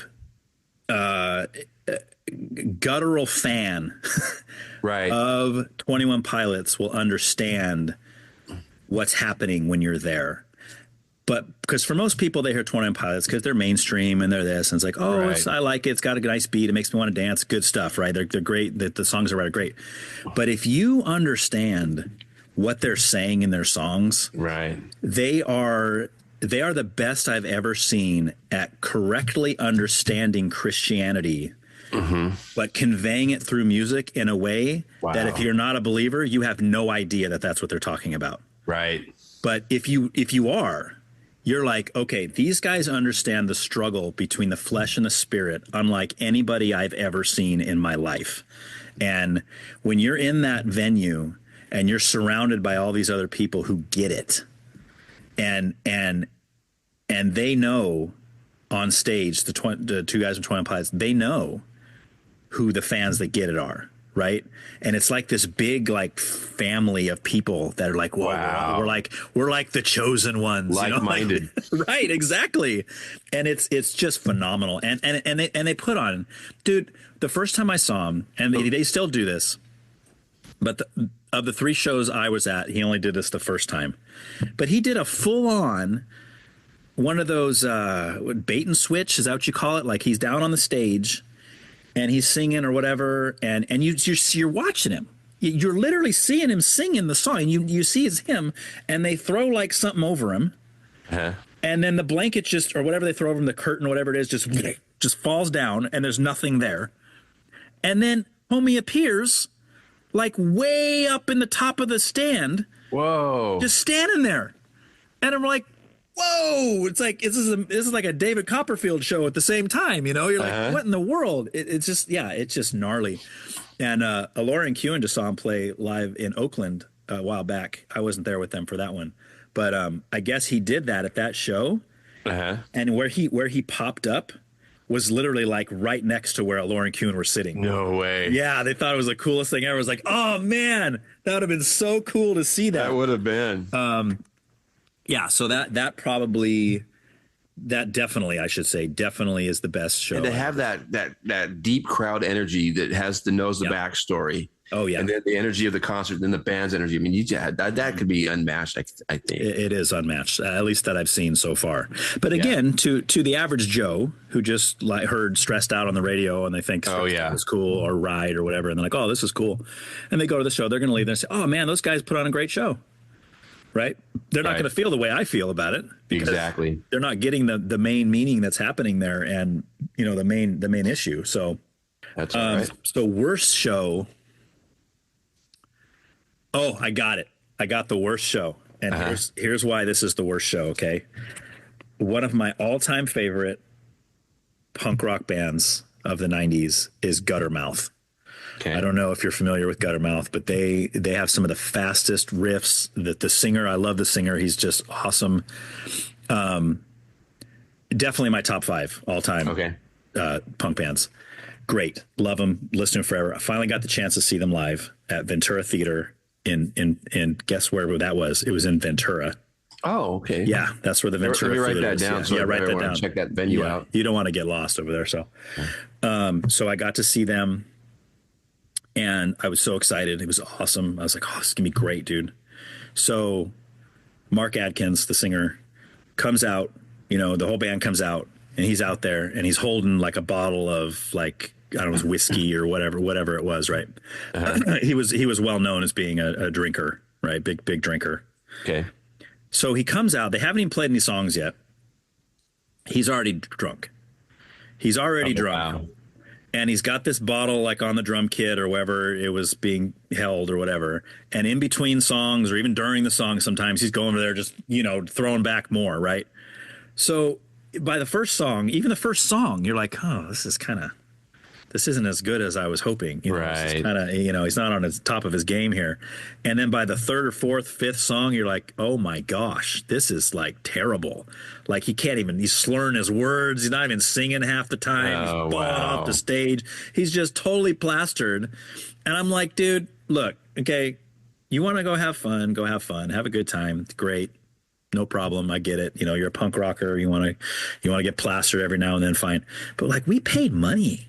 Correct. To come hear you play this music and for me, it was just such a letdown and a disappointment because I was so looking forward to it. Because when you listen to the songs on their CDs, I mean, sometimes I got to pull over. It's that like, it's just so fast and energetic and I just love singing along to it and, you know, drive around, listen to or delivering pizzas, just cranking that stuff up. And oh my gosh, dude, it's just such an energy and it was not there. It was just, I think if I remember correctly, even some of the band was looking at him like, dude, you are ruining this, you know. I've been to concerts like that myself. Yeah. So that actually kind of segues into this next question for you then. Mm-hmm. Pick a band where the concert has changed your opinion, both good and one bad. You know, sometimes a concert can completely change your perspective of a band. Yeah. Sometimes make you a fan, sometimes make you not. And I think you maybe already kind of answered this, but if you have anything you want to add to it. No, I will answer that one from a completely different show. All right.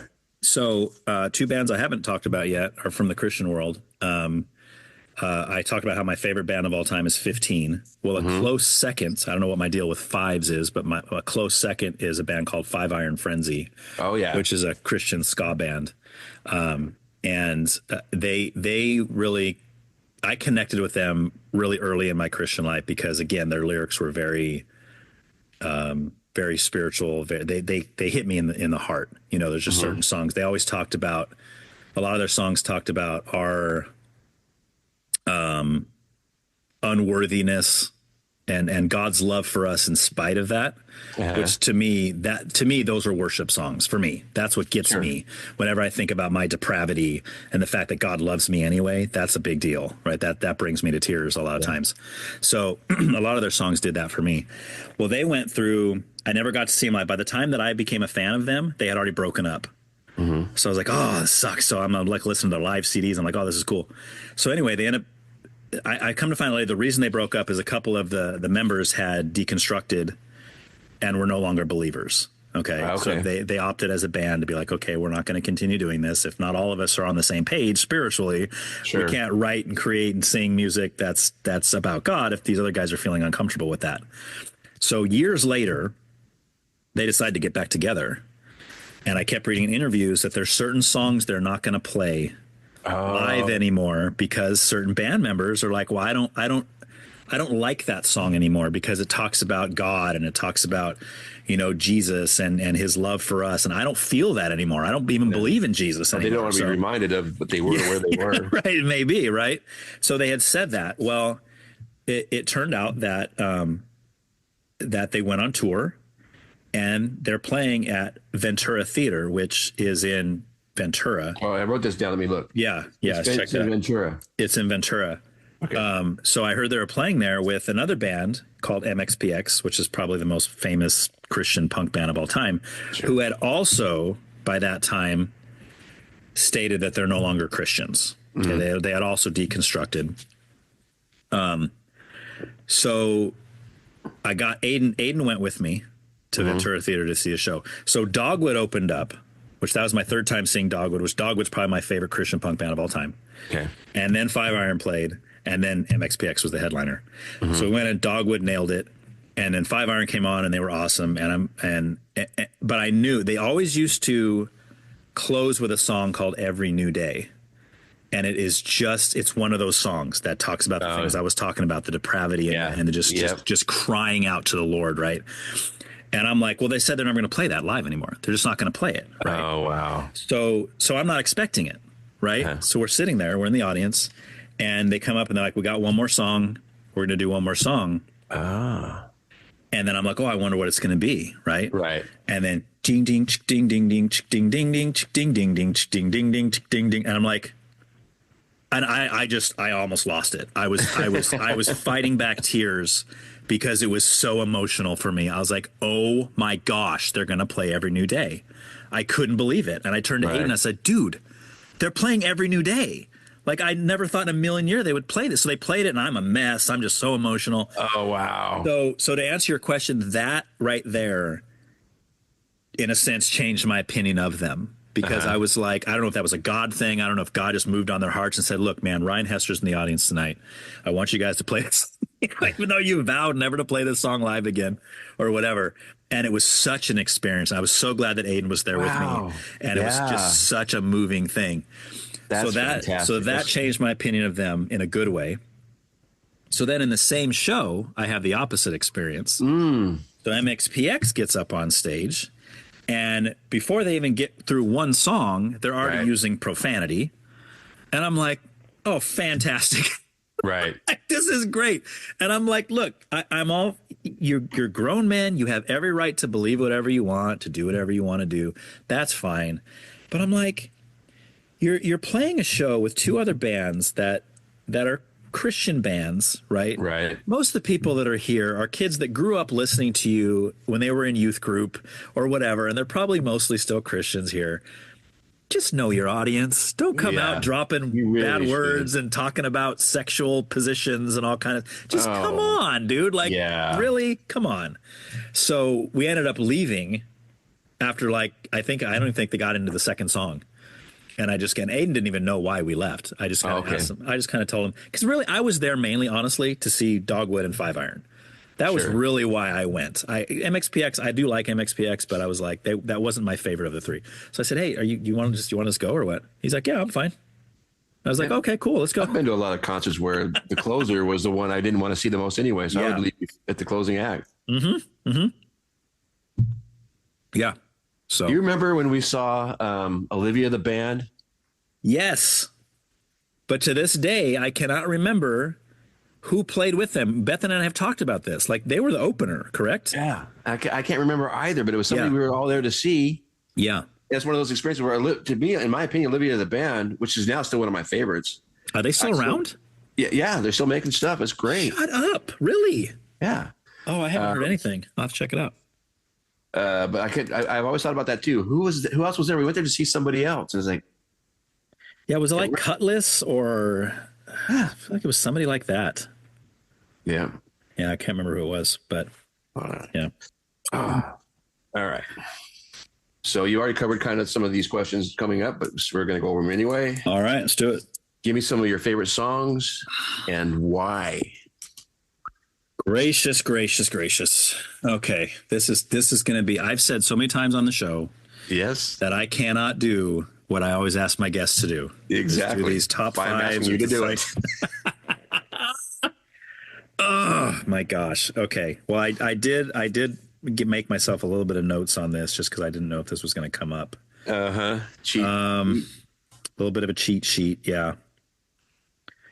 Okay, so let me go through. You said favorite songs, right? Favorite songs, or you can do bands too. But okay, favorite songs and why. Okay, so let's I'll blow through some of the punk rock stuff first, and then I'll delve into some non. All right, and if this makes it any easier, I'm going to ask you bands and songs. So go over both if that makes it easier for you. Yeah. Well, I do have a list of both. In a sense, I already mentioned. Shoot. I mentioned AFI. Did I mention AFI? I didn't mention AFI. No. Dude, that was another good show. So I saw AFI at the Living Room in Goleta. Okay. And it was right when the Black Sails, I think All Hallows had just come out. And so it was in their gothic stage for sure. They had like lit jack-o'-lanterns up on the stage. Oh, wow. It might have even been in October. I don't remember what month it was, but yeah. So anyway, so AFI, my all-time favorite AFI song is called Total Immortal. You ask me why.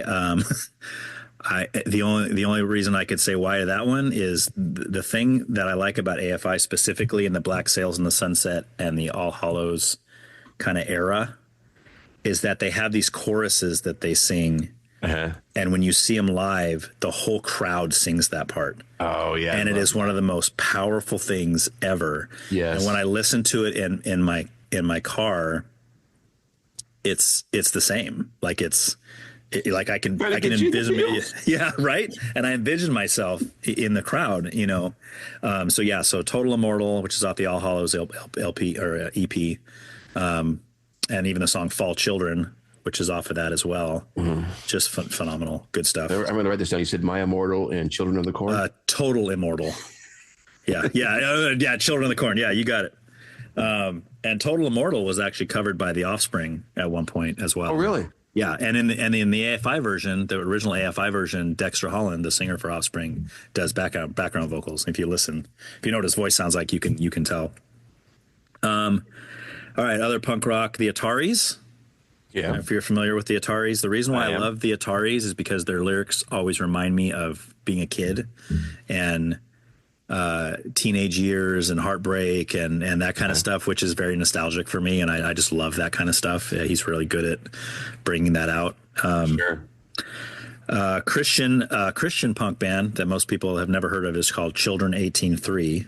I think you told me about those. I think I've shown you. Love them. Yeah, good stuff, dude. So stinking good, man. I said it to my brother. I've said that to everybody. Yeah, it's so good. And it's just sad that so many people, I'm glad you liked it because a lot of people I show it to, they're like, you know, and they just don't get it. Like, it's like, dude, this is the greatest stuff ever. Like, what are you talking about? There's some songs, if that's the first song you hear, it's going to taint you to the rest of their music. Oh, yeah. Yeah. So it's weird. Yeah. So for them, I would pick Homemade Valentine as maybe my favorite song because of I love what it's about. And I love the fact that nobody knows what it's about. Uh-huh. Every once in a while during Easter, I post it on Facebook or whatever. And I say, this is my favorite Easter song. And people always respond with like, yeah, it was a pretty good song, dude. But how does that relate to Easter? Right? They don't get it. Right. But the whole song is told from the perspective of the disciples right after Jesus died. Yeah. And they're without hope.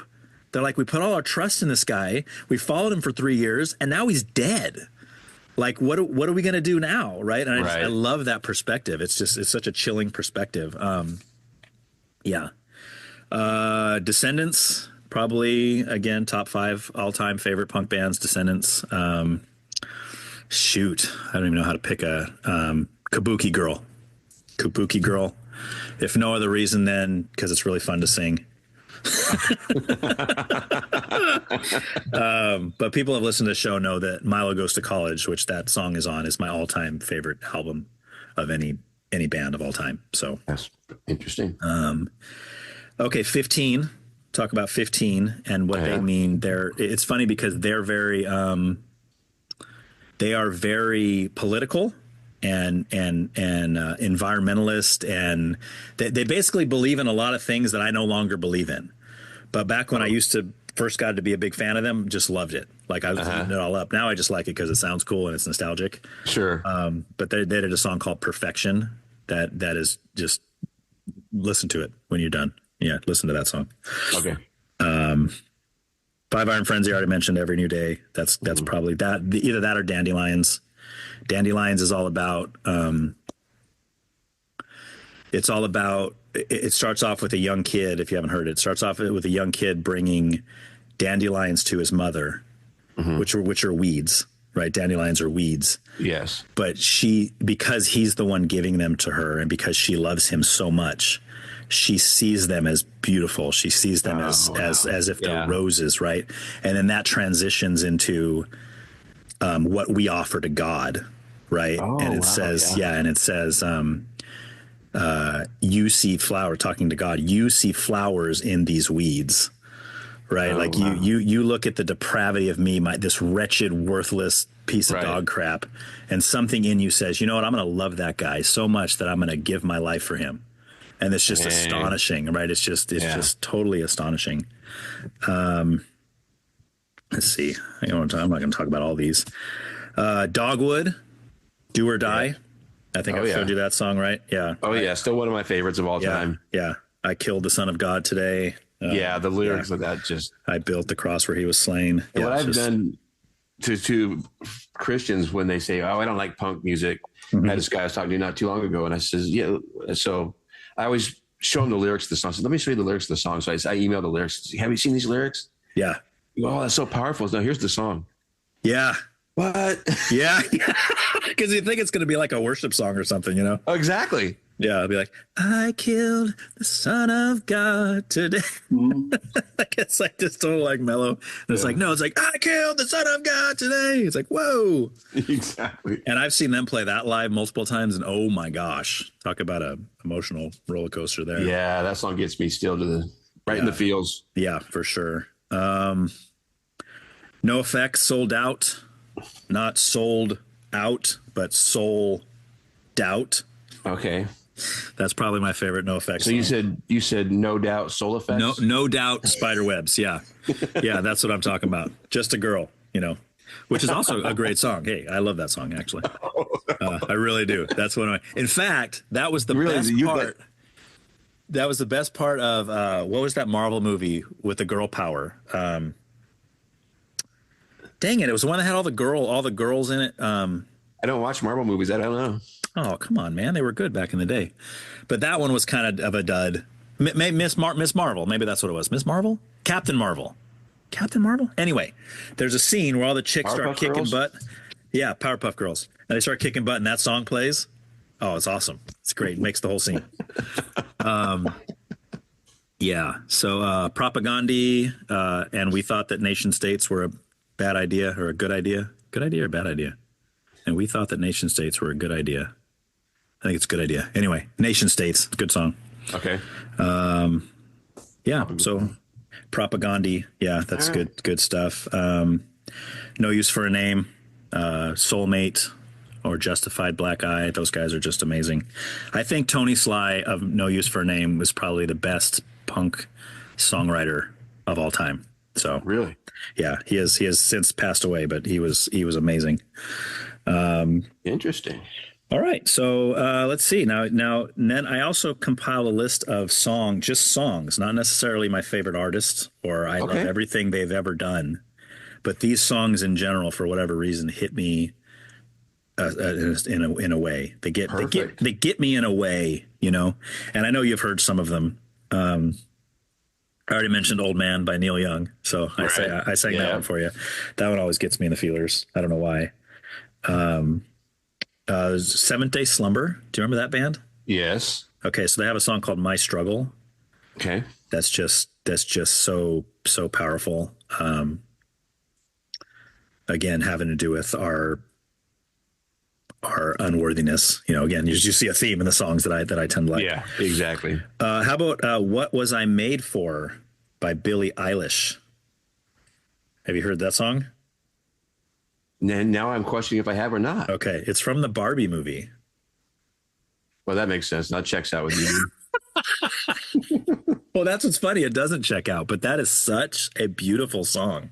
It really is. And I like Billie Eilish's stuff, so I don't say that very often. Yeah, it's a slow song. It's very slow and very emotional, but it's a great song. Tonight by DJ Quick. Right? I remember DJ Quick. Oh, anytime I hear that, doo, doo, doo, doo, doo, it just like gives me the chills. That's great. How about Sacrifice by Elton John? Sacrifice. Yeah. No sacrifice at all. Oh yeah. I don't know. I'd be singing this much on this podcast, dude. Well, at the last segment you're going to sing for us. Yeah. Shoot, I hope not. Oh my gosh. How about Strobe Light Honey by Black Sheep? Remember that jam? Yeah.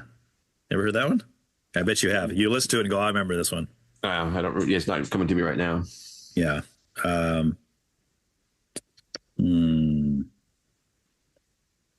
Yeah. Is there any Joy Electric on your list? There is Joy Electric. Yes, that's on my list of bands that are good. I was hoping you didn't let me down here, boy. No, yeah, and I should put them in there in the top 3 with 5 Iron and 15 because Joy Electric is huge, man. But before we get to that, I do want to mention Disarm by Smashing Pumpkins. Okay, and Fast Car by Tracy Chapman. And I know you were going to say that, dude. Dude, that new country version they have on the radio is brutal. What the heck is that all about, dude? You cannot take a flawless, perfect composition and try to cover it. Some things are untouchable, dude. Come on. That's one of the worst songs in the world, in my opinion. Are you kidding? We've had this discussion, dude.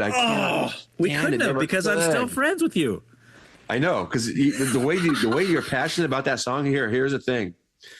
You've been so passionate about that song, and even recently we've talked about it. Yeah. I gave it another chance. Okay. And it still sucks, bro. What is it you don't like? I just don't like the monotone. Got me a fast car. Dude. It could be Tom Petty doing the same song. Yeah. Well, Tom Petty's great too. Yeah, but he's not really a miracle vocalist. No, he's not. And he makes better music than that. Well, neither's Bob Dylan, but I mean, Bob Dylan's got some great stuff out there too. True. There's a lot of people that really would get booed off the stage by Simon Cowell if they were on American Idol, but they went on to have some of the most. Tracy Chapman can actually sing better than those people. So I just don't like the song. I don't like the lyrics. I don't like the arrangement. I don't like the melody. I don't like the music. It's just, to me, it doesn't work. All right. Well, I will keep on praying for you, my friend. It's all right. Okay. Yeah. So Joy Electric is one guy, and as you know, one guy and a synthesizer, and which sounds totally cheesy and stupid, just on the cuff, or off the cuff. Is it on the cuff or off the cuff? Off the cuff means you're doing it right now. So right off the cuff, it sounds cheesy. But it's somewhere near the cuff. Okay. All right. It's in the vicinity of the cuff. It's definitely cuffable. It's cuffable, and you had the privilege of going with me the only time I've ever got to see Joy Electric live. I remember that. Yeah, that was epic.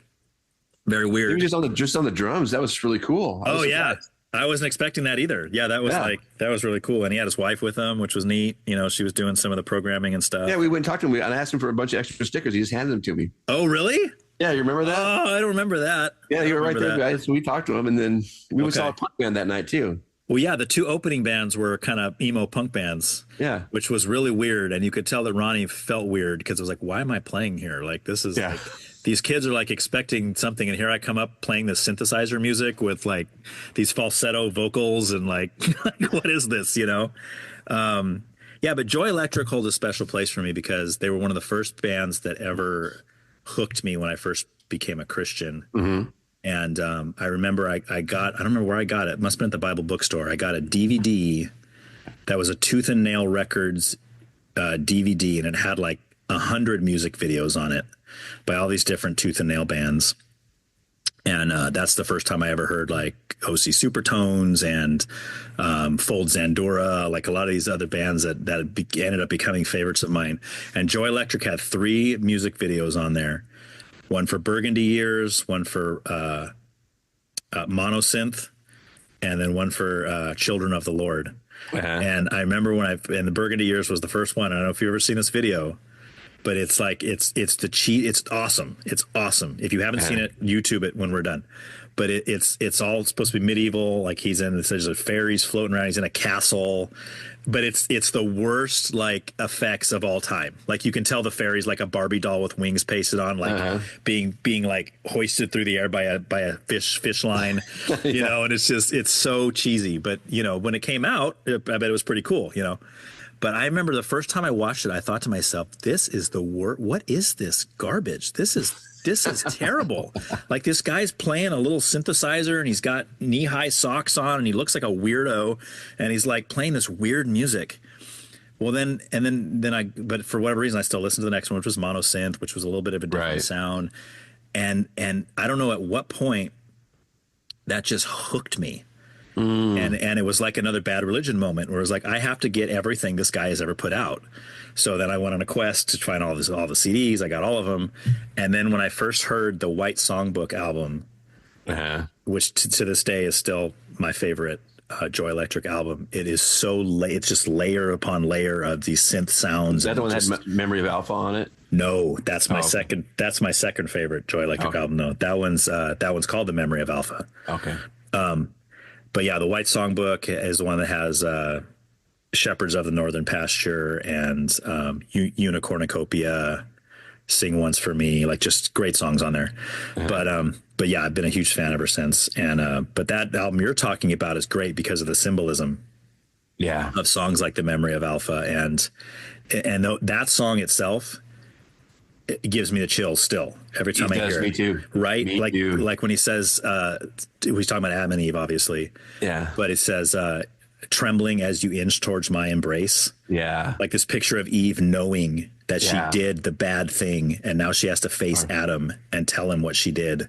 And she's just trembling, coming towards him. And he's like, what is it that you're holding?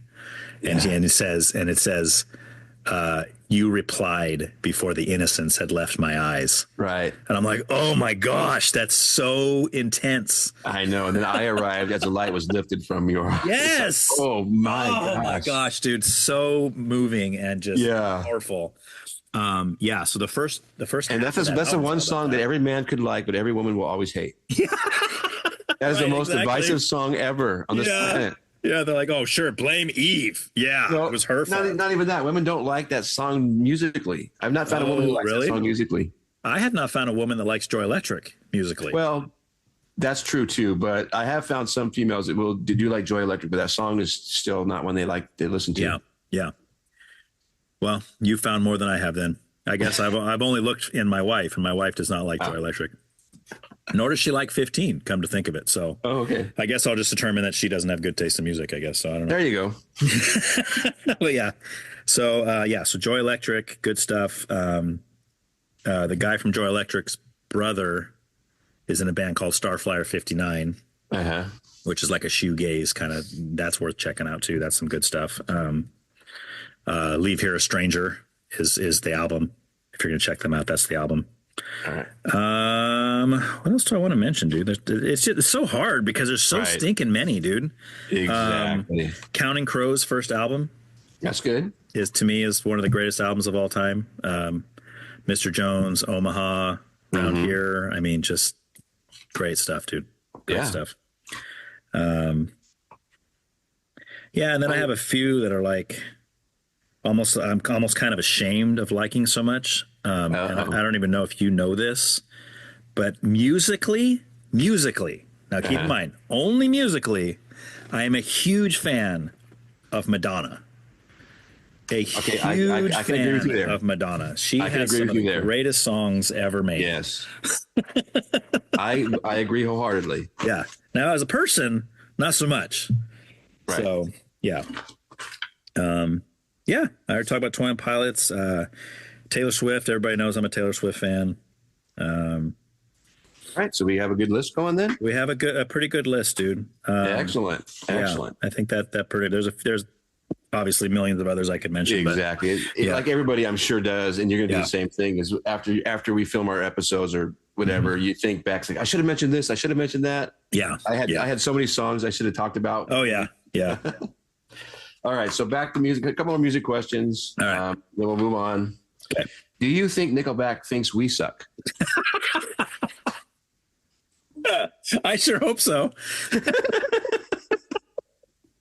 Dude, here's the thing. I don't know at what point in time people decided to start hating on Nickelback. Like they just became like this big joke, and all the memes were making fun of Nickelback. I'm like, dude, Nickelback has some great songs. What are you talking about? But it's like it just became trendy. Like everybody's like, oh, let's rag on Nickelback. Everybody hates Nickelback. It's like, dude, what? Why? They had some really great songs and some musically really ingenious stuff that they had done. Mm-hmm. They had a song where they were singing their band harmony with short stops in between the words. It was so powerful. It was cool. Oh, I don't know what song that is. I don't remember it either, but you have to find it and send me the title. Yeah, it's been so long now. Yeah. Now it's okay to hate them. So yeah, I hope they think we suck too. I hope so too, man. Like screw these guys. So how has neo-Nazism affected your music preferences? Not a whole lot. I mean, I'm able to hold both. I tell you what it does. It means I'm not a big fan of the punk bands that are Nazi punk bands. So okay. Yeah, I don't like those ones. So we're going to go into politics, religion, and some final questions after we take this break. Mm-hmm. And a word from our sponsor, the Porn Pizza Factory. That's right. And we're back. All right. I hope we had some good commercials in there. We had some great commercials. I would hope so. All right. Good stuff, man. So getting these next couple of questions. All right. I have no notes. I have no notes for the next topics. My notes are gone. I didn't expect you would have notes for these. We're not going to really get in depth here because I think most of your listeners know a lot of this about you already. Yeah. We're going to be near the cuff. We're going to be near the cuff. We're going to be straight near the cuff on these ones. We're going to use cufflinks on these ones. Mm-hmm. Mm-hmm. So politics. All right. Give me a brief summary of your political positioning and your thoughts on our current situation. Oh, wow. Brief, huh? Well, I didn't care about politics at all till about, I don't know, 8-9 years ago, maybe at the most. And even then, I didn't even care that much. But I think Trump kind of made a lot of us care about politics a little more than either because they hated him or because they didn't. But it was quite a spectacle from day one. So I definitely lean conservative and, just because of certain major issues. I'm pro-life. I'm a Christian. I believe in freedom of speech. I believe in all that kind of stuff. Traditional values, I guess, that the country was founded on.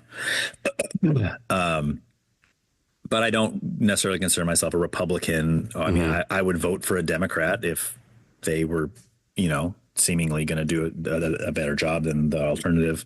Right. So I don't try to label myself in that stance or in that sense. But I think just a lot of that comes from my Christian views, because we all know Jesus was Republican. So, I mean, absolutely, obviously, an American Republican. Yeah. Trump's a Christian and Jesus was Republican. Those are the two things that the far right wants you to hold which are obviously facts. Of course. Yeah. Yeah. It's all throughout the scriptures, man. So, so I mean, the current state of affairs, I think, as you said already, I mean, I think everybody knows my stance on Trump. I don't necessarily like the guy. I don't think he's the guy I want to have over for dinner. I don't necessarily like him as a person. Although I do think his personality has gotten better in the second term than the first term. He's less of a jerk, I guess, in some ways. It does seem like that. Yeah. Yeah. Right. Or either that or the people that are working around him are telling him, hey, just don't, stop saying that stuff out loud, man. Yeah. But I do really like what he's doing thus far. I'm impressed with some of the people that he's putting in places of authority and places of, whether it's Doge or it's the border czar guy, I forgot his name at this moment, or putting RFK in charge of the big pharma stuff. Right. I mean, to me, this is all very much so exactly what the whole country has been asking for the last 30 years. Even the people that are mad about it, they don't realize this is what they've been asking for. We keep saying, well, how can we fix this? How can we fix it? Well, there really is no way to fix it because the whole thing is corrupt, and we would just have to burn it all down and start over. Just burn it all down and start over. And I'm like, for the first time in my lifetime, that seems to be what's happening. Yeah. Which is why a lot of people are not happy about it, right? It's like, well, whoa, you're burning down stuff I like. Yeah. Well, for the whole, that needs to be burned down. But I've gotten so used to just relying on this. Well, you shouldn't be relying on that. Right. You know, it's got to hurt if it's got to heal. You know, in the great words of Urgel from Willow. You know, it has to hurt if it's to heal. You know, which I just found out is the same actress that played the old lady in Willow, and I'm sorry, Urgel was from Neverending Story. Right. That's the same actress who played the old lady. What's her name? The one that kept turning all different animals in Willow. Anyway, same actress. Anyway, okay. Side tangent. Interesting. Squirrel. So anyway, yeah. Watch Willow. Mm-hmm. Well, you have to now anyway, because Val Kilmer just died, and you have to watch him in his best role he's ever had, which is That's true. So yeah, we had Tom Cruise in Legend back then. We had Val Kilmer. Yeah, Tom Cruise, man, that Legend was a great one. That was a great one. Tim Curry as the devil. That was awesome. Oh man, what was the other one? My favorite was always Labyrinth. Oh yeah, that was a good one too. That was a great one. Yeah, I love when the fairy bites him or whatever. He's out there spraying the fairies with the bug spray or whatever. It's like, you beast, what are you doing? It bites him, ow, or bites her, ow, it bit me. What did you think it was going to do? Little vicious creatures. Exactly. Yeah. So, anyway. Okay, so that was the answer to that question, I guess, huh? Mm-hmm. So name a couple of politicians that you think are, for lack of a better word, right now best in their roles, and who is the worst? Wow. I really like Ron DeSantis. Okay. I've liked Ron DeSantis for years now. I was actually rooting for him in the primaries. I was hoping he was going to be the one to run against, well, Biden at the time before we knew how that was all going to play out. But I still think he would have won. I think DeSantis would have won against Kamala Harris. I think anybody would have won against Kamala Harris. I mean, agreed. Everybody's crying foul about, oh, Kamala was so great. You all hated her until the moment she was running against Trump, and then all of a sudden she's Mother Teresa. You know? Yeah. I mean, that's what was funny. You show all the clips from before that, all the people just ragging on her. These same people that were singing her praises as soon as she ran against Trump, you know? Yeah. So, do you think, given what's happened thus far, would you rather see Trump or DeSantis have won? See, that's a great question because I don't know. I would probably say Trump, honestly, only because he's doing things so quickly and so in your face, in a good way, in your face. Now, I don't mean I'm happy about, you know, people that are suffering or having a hard time with things, but he's getting stuff done at a rate that is not even, his first term doesn't even come close to. Right. So he's already done more in his first 90 days than he did in the whole first 4 years that he was in office. So that's hopeful. That makes me wonder what's coming up. So yeah, I think just because all I know of DeSantis is the way he governs Florida. Right. Which I'm a big fan of. I loved everything he did through COVID. I love everything he did with, you know, all the school stuff and the books in schools. Yeah, I mean, the guy's phenomenal. And my wife's a big fan of him as well. Oh yeah. Oh yeah. Nice. Of DeSantis. Yeah. Oh, okay. Yeah. So I mean, him or and probably in the future, I could see him running for president. Or even some of the guys that were mentioned before, like Vivek Ramaswamy. I like a lot that he has to say. I love. I don't know if he would ever run for president, but I love Charlie Kirk. I think Charlie Kirk is probably my favorite human that's not related to me personally. When it comes to, you know, people on TV or people on the internet, that I could watch that guy's videos for hours. Well, he edits him just for his own narrative. Yeah, he totally does. But yeah, he's just so good at presenting facts and you know, he does it lovingly. I mean, the guy is a strong Christian, and he doesn't shy away from his Christian faith at all. He's very open about it. But yeah, he just presents things that, you know, look, your stats are wrong, and I'll show you why. You know, and I love that about him. So anyway, so those, I guess that's some guys that I like. As far as not like, I think Kamala Harris is probably the worst politician I've ever seen. Yeah. In the history of the planet. Only because I think she is an absolute buffoon. I don't think she has any idea what she's talking about. I think she is a chameleon that changes with whoever's in the room, as we saw over and over again. Even her accent was changing depending on who she was talking to. Yeah. I'm like, really? You're in an all black church, so now all of a sudden you're from the South? What the heck is that? And even those people saw right through that. They're like, whoa, we've never heard you talk like that, Madam President. Like, what? Like, when was that? You know? So she's just a phony. And I don't know who else I don't. Joe Biden, I felt sorry for. I really did. I mean, the guy, he should have never been in there when he was. I mean, the guy, it was like Weekend at Bernie's, you know, which is the joke that they've already made. You know, they're just propping up this lifeless body, you know, and telling him what to say. I tell you, I'm not a big fan either of Gavin Newsom. Yeah. And the things that are happening with him right now are really interesting because I don't know if you've seen this, but he started a podcast. No, I did not see that. Okay. So he started a podcast and he is talking with a lot of conservatives. In fact, he had Charlie Kirk on his show. Oh. And it was on when he had Charlie Kirk on was where he made the claim that he does not think that biological men should be playing in women's sports. Oh, I did hear about this. Right. And everybody jumped all over him because he's been saying the opposite for years. He's trying to blur the line for future. He sure is. So he's trying to become a moderate now. So that he, which is smart. I mean, tactically, because he's watching the Democrat Party go down in flames because of how far they've pushed the woke envelope. And he's like, no, if I have any chance of winning the presidency, I gotta shy away from that stuff, you know? Yeah. And if I was a Democrat and I was trying to win, I'd do the same thing. I mean, I'm like, I gotta distance myself away from those people. He's smarter to see what's happening right now. Right. Yeah. Yeah, exactly. You know, so I'll give him that, but I still don't trust him. I think he's he's a phony baloney liar. AOC.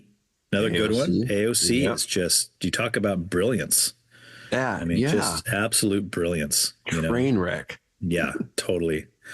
I don't like, and this is probably my biggest pet peeve with anybody, whether it's politicians, whether it's sports people, Hollywood people, and I think a lot of people, whether they admit it or not, are very tired of this as well. We are so sick of the race card being played every 5 seconds for everything. We have, and by we, I don't mean me and you. I mean, you know, as a society, we have pumped up the race thing so much that it's completely lost its meaning now. Like there's almost no such thing as real racism anymore because they've made everything racism. And if everything is racism, then nothing is racism. Correct. It's like it has a meaning, right? It's racism sucks. Most of us would agree. No, like real racism? No, get rid of that. We should be way past that by now, you know? They've softened the seriousness of it by just making it so diluted. Right. Right. Exactly. And all the hoaxes and all the people, you know, whether it's Jussie Smollett or, you know, stuff like that, right? Where it's purposely, which to the rest of America, what are we saying when we see that? We say, look, if this racism is so prominent and it's all over the place, why do you have to make stuff up? Right. You should just be able to keep your camera rolling every day of your life and you're going to capture some of it because it's everywhere. It's all over the place. You can't go anywhere without somebody discriminating against you because you're black, you know? Right. So why do you why do these race hoaxes keep coming in there? So because of that, I would say like people like, you know, Maxine Waters or what's that one? Joy Reid. Yeah. You know, some of these people, or that one sports guy, the ESPN, Stephen A. Smith. I cannot stand that guy. Everything is race. Everything. It doesn't matter what it is. He's got to get on there and say, oh, just because the guy's black and blah. It's like, dude, just relax, dude. Like, not everything is about that, you know? Right. So that just kind of frosts my butt a little bit. You know what I'm saying? Yeah, I surely do. Mm-hmm. Do you think that these politicians these days, can they be, whether Republican, Democrat, liberal, conservative, can they be good in the human meaning of good, despite being wrong? Do you think politicians in this climate, they can be actually good people, even if they're on the wrong with good intentions? Or do you think is so much bias in intentional confusion? Mm-hmm. Is there any genuine politicians who are trying to do good that just maybe are misguided? Well, what you said before that was, can there be? And I think the answer to that question is yes. I think it's possible. But if you were to ask me, well, can you name one? Right. That would be a little more difficult, But of course, the only ones we really see are the ones that are, front row center, to the media and the AOCs and all those kind of people that are constantly, talking on TV and stuff. But yeah, I think I'm sure there's plenty of people that are on the left or are Democratic governors of states or mayors of cities that are good people. I might disagree on a lot of their policy, or we might not see eye to eye on things like abortion or LGBTQ stuff and all that. But Right. I could probably sit down and do one of these with them and have a back and forth, like I was talking about, like the guests I've had on here that are completely on the other side as me. Of course, they're not politicians, so I mean, Right. I guess there's a level of that too, right? You kind of have to Because do certain things to get your foot in the door and stuff. But it's so hard to be deceived in this political climate. You have to almost be intentionally deceived. You have to not want to know the truth. yeah, So yeah. it would have to really be, I don't know. Right. Yeah. Well, and that's the question, right? Is it an actual deception? Which I would say in some cases, yes. Or is it just a willing, a willingly doing what is not right for the sake of yourself or for the sake of your own gain or the gain of your party or whatever, I mean, you talk about something like abortion, where which has become a total women's rights issue, which it never should be because it's not the issue.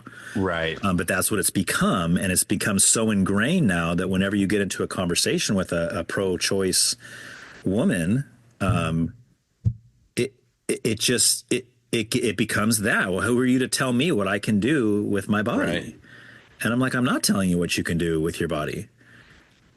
I'm telling you what you can't do with the body that's inside your body. Right. Well, yeah, but you're telling me that if I'm pregnant, you're going to force, or no, they wouldn't say that. You're telling me you're going to force me to have a baby? No, Yeah. I did not force you to have sex with anybody. That was your choice. Yeah. Now, we can talk about rape as a different issue, but if you're talking about you willingly had sex with somebody and you got pregnant and you didn't want to be pregnant, and then you're going to try to say that somebody's forcing you to have a baby? No. That decision was made back here, right? And that's why I understand the whole, well, these are, you're taking away our reproductive rights. No, reproductive rights is you deciding when you want to reproduce. Exactly. Once And you then already decide made you that want to decision. don't want that reproduction to happen anymore. Yes, exactly. So my point is, I was using that as an example of deception versus willing. And I think I see both of that in there. Yeah. I think there's a big, and again, you can see it in people like Charlie Kirk or Jeff Durbin and these people that talk to these women outside of abortion clinics or whatever it is, where you just ask simple questions and they really don't have an answer, right? They keep going around and around and around because they don't have a way to defend it, and they don't care because they don't need to be able to defend it. All they need to be able to say is, well, because I'm a woman. And how dare you tell me what I can do? And that's what they keep going back. Yeah, exactly. And they keep on going back to that. Yeah. And it's like, no, that's not the issue. Can we talk about the issue? Is that a life? That's the issue. And if it is, are you okay killing it? Do you think it's your right to kill that life? And then you get all this, well, no, it's not a life. Well, what is it then? Right? Exactly. Yeah. It's a clump of cells. And like Charlie Kirk always tells people, well, you're a clump of cells. I'm a clump of cells. We're all a clump of cells. That's not the issue. So what you're saying is something smaller than you. It's okay to kill that. Right. well, if it's not viable outside the mother, if it can't survive on its own, a baby can't survive on its own either. Exactly. I've heard that argument too. It's so stupid. Yeah, it is dumb. And that's why they bounce around every different. You know. But anyway, so it's sad. There's definitely deception. But then there's willingness too to say, no, I feel so strongly about women's lib that it doesn't matter to me. You know, facts don't matter. Nothing matters because there's nobody that's going to take this away from me. Yeah. So, yeah. But do you think you'd see more people jumping the aisle if it wasn't delusion of some sort? Right. Some people would be like, you know what? We're wrong, guys. Let's go over here.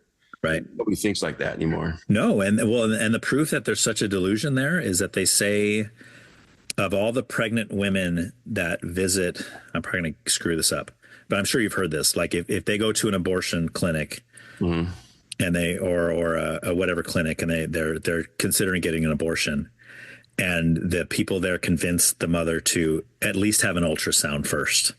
Right. And let them see the baby inside. Yeah. I forgot what the stat is. It's like it's big. It's like 70% or something of women that were dead set on getting an abortion. As soon as they see that ultrasound, they decide against it. And that's proof of the deception, because these women have been deceived into believing that is not a baby. That is not a life. It's just it's no different than having your appendix removed or whatever. You know, they always use these examples, and it's like, no, that look at that as a heartbeat. You see his little arms and legs moving around in there. You see his head, his brain, all this stuff. That is a child. Yeah. You know? So yeah. Anyway. Sorry, I didn't mean to go on an abortion rant. That's all right, buddy. I understand. You fascists are all the same. All right. So how do you feel about the current political state, our climate right now, both domestically and worldwide? I just started looking into the tariffs thing because I realize I really don't understand it. So I really need to understand what's happening with that. But I'm seeing different people saying different things. So that part I won't comment on too much because, again, I don't really know enough. I have noticed, like I think I mentioned towards the beginning, that since Trump got in office and since he started doing the things he's doing, I'm seeing more of a boldness now with people in general, not feeling the need to hide their opinions as much anymore. Right. I've used this example a few times, but my cousin was telling me that, you know, being in hospitals or like clinics and that kind of thing, he's seeing a lot more of the doctors being open about their belief in God or saying, or I'll pray for you, or like these kind of things. That there's probably always been all these Christians in the medical community, I'm sure. But it's one of those things like, well, I can't tell my patient that I'm going to pray for him because, you know, what if they're a left-wing loony and they're an atheist and they're going to get mad at me or something. Lose my practice. Yeah, exactly. So there just seems to be more of a, which I think is great. I mean, I think we should all be able to be open and share thoughts and ideas and and you know, be open about that stuff. But would you want a Wiccan doctor to tell you that she's going to pray for you? Well, but see, that's the beauty of it, right? Even as a Christian doctor, if they said, "Can I pray for you?" you have every right to say, "No, thank you." Yes. Right. True. But the doctor has the right to say, "Can I?" You know, and that's I think that's a good point. Can I get my pentagrams and some chicken blood out? Yeah, I thought you'd never ask. Would you? Yeah. So I think, and like I said, I think the current climate, I know, I don't like the division. I don't either. I don't like scrolling Facebook and seeing people, you know, saying hateful things to each other, and you know, and posting things that are very obviously false. You know, right. And then seeing everybody jump on board. Oh, amen, sister. Yeah, that's exactly. No, everything in me wants to type in there. No, here's the real stat. That's not real. Yeah, I still get sucked in, and I'll send links to people I know that are like that. I still do that, and I keep telling myself I'm not going to do that anymore. It's just there's no fruit from it. Mm-hmm. But I get sucked in every once in a while and still do it. Yeah, see, and I do too. I do sometimes. And what's most frustrating to me is a lot of those people, I'll send them a personal message, say, "Hey, I got this podcast. A great place for you to come on. We could talk about this stuff." I said, I won't get mad at you. I won't yell at you. I said, I will ask you questions about why you believe what you believe, and I want to know, and we'll go back and forth. But it's an open forum for you to state your opinion. Forum, yes. You could share with the world. I've got more followers than you do on Facebook. Yeah. Well, some of them that's not true, so I can't say that. Yeah. So I don't like seeing that. I don't like seeing.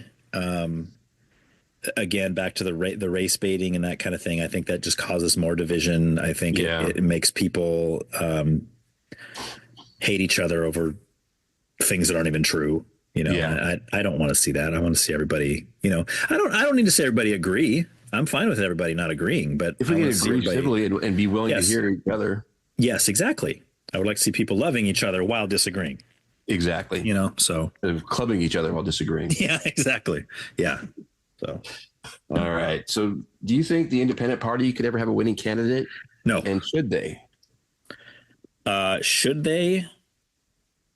Well, sure. I mean, so our latest independent candidate is now working with Trump. So, RFK, you mean, or yeah, okay, yeah. But that's the thing, right? He would have never went anywhere if he would have, stayed on his own. I mean, independents, they just don't. They don't for whatever reason. Well, I know the reason. It's because people don't know how to leave the two-party system. Right. Exactly. It's just this. Why is a Republican or Democrats? It's the two big ones. All these little guys. So right now, the independent vote would take away from the Republican vote, more or less. Correct. Yeah. But you think if somebody like Trump had run as an independent, would that have changed everything? Oh, that is a great point. Because especially in his second term, we've already had 4 years under Trump. Right. I think a lot of people were ready to have him back after 4 years of Biden. And yeah, he could have ran Green Party independent. He could have ran, whatever, Girl Scouts of America Party or whatever he wants to do, and I bet he probably still would have won. So I'm sure he would have won, but how would that have affected the House and their stance with him now? Yeah, I don't know. I mean, I don't know. I don't like the party system anyway. I don't either. I just wish, you'd have the two people get up there and be like, all right, this is what I want to do with the country. This is what I believe. And then sit down and have the next person say the same thing. And then everybody put a name in a hat and then we're good to go. It's like, all right, we like this guy better. Put him in there, so, but yeah. So, all right. Any more comments on the politics before we move on? No, I don't think so. All right. Let's get to our favorite subject, religion. All right. So most of us know your story. Yeah. But please, again, a brief summary to keep all those listeners that haven't joined us till today. All right. A brief summary. I grew up always believing in God. Never believed that there was no God, but the God I believed was the God I had created in my own mind, which I didn't learn till later. He was the God. Yeah, Ryanism. Exactly. He was the God that said, you know what, Ryan, you just keep on doing what your flesh wants to do, buddy, because I just love you anyway. And I love everything you're doing, and whatever makes you happy makes me happy. That's right. That's the God I believed in. And it, on the other side of that was a hatred I had for Christians, because Christians were always the ones saying that they are the only way. And that just always rubbed me the wrong way. I'm like, dude, who are you to say, and that was always my whole thing. Who are you to say that you're telling me some kid in Tibet that only believes in Buddhism and he grew up the same way you did as a Christian, and you're telling me he's going to be in hell someday because his parents didn't believe in Jesus and teach him all that. So I had a big problem with Christians, to the point that I even I have some Christian friends that have been Christian as long as I know, and they used to invite me to Bible studies, and Bethany and I would go to these Bible studies, and I would just rip them up. I would just tell them how stupid they were, and their narrow-minded crap, and get that out of my face. And yet they still kept inviting me back for Bible study, which I wouldn't have done that. I mean, there's no way. Why would you want a guy like that at a Bible study when you're trying to get into the Word and you got this guy who's just popping off at the mouth every 5 seconds? So that being coupled with suffering with anxiety and depression and panic disorder and stuff my whole life, not really knowing what it was till I was in my early 30s. But one time working at Neverland, I worked at Neverland Ranch for 3 years. And during that, I don't really know how to explain it. I mean, it just sounds so hokey when I talk about it, but it wasn't, I didn't have the normal, like, all right, who in the room, everybody close your eyes, bow your heads, raise your hand if you want Jesus to be your Lord and Savior. Although I did do that actually quite a few times within my life. Okay, wow. I used to go to youth group because there was I don't think I knew that. Cute girls there. Oh yeah, I met a bunch of girls in youth group.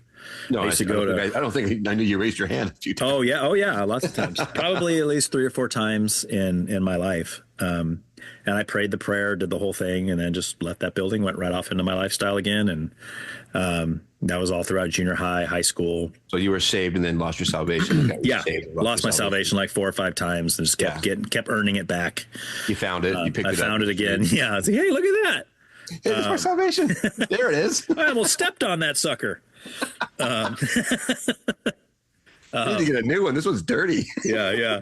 So every time in my life that I went into a real dark, kind of scary bout of anxiety or depression, I would always pick up a Bible, and I don't know why. I mean, my parents were, my mom was raised Catholic. My dad was raised Baptist.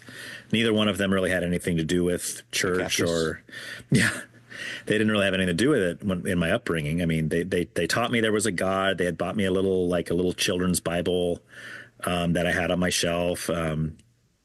But yeah, they weren't really into that at all as far as church going and all that. I mean, if you asked them, are you a Christian? They might have said yes, at that time. But so anyway, so I would always go to the Bible and I'd start reading it like in Genesis. And I usually get somewhere in Exodus and then realize, okay, my anxiety bout's over. I don't need God anymore. Whatever, throw that down and go back into my lifestyle. And then that happened a bunch of times throughout the years. Well, then as I'm working at the ranch, I'm probably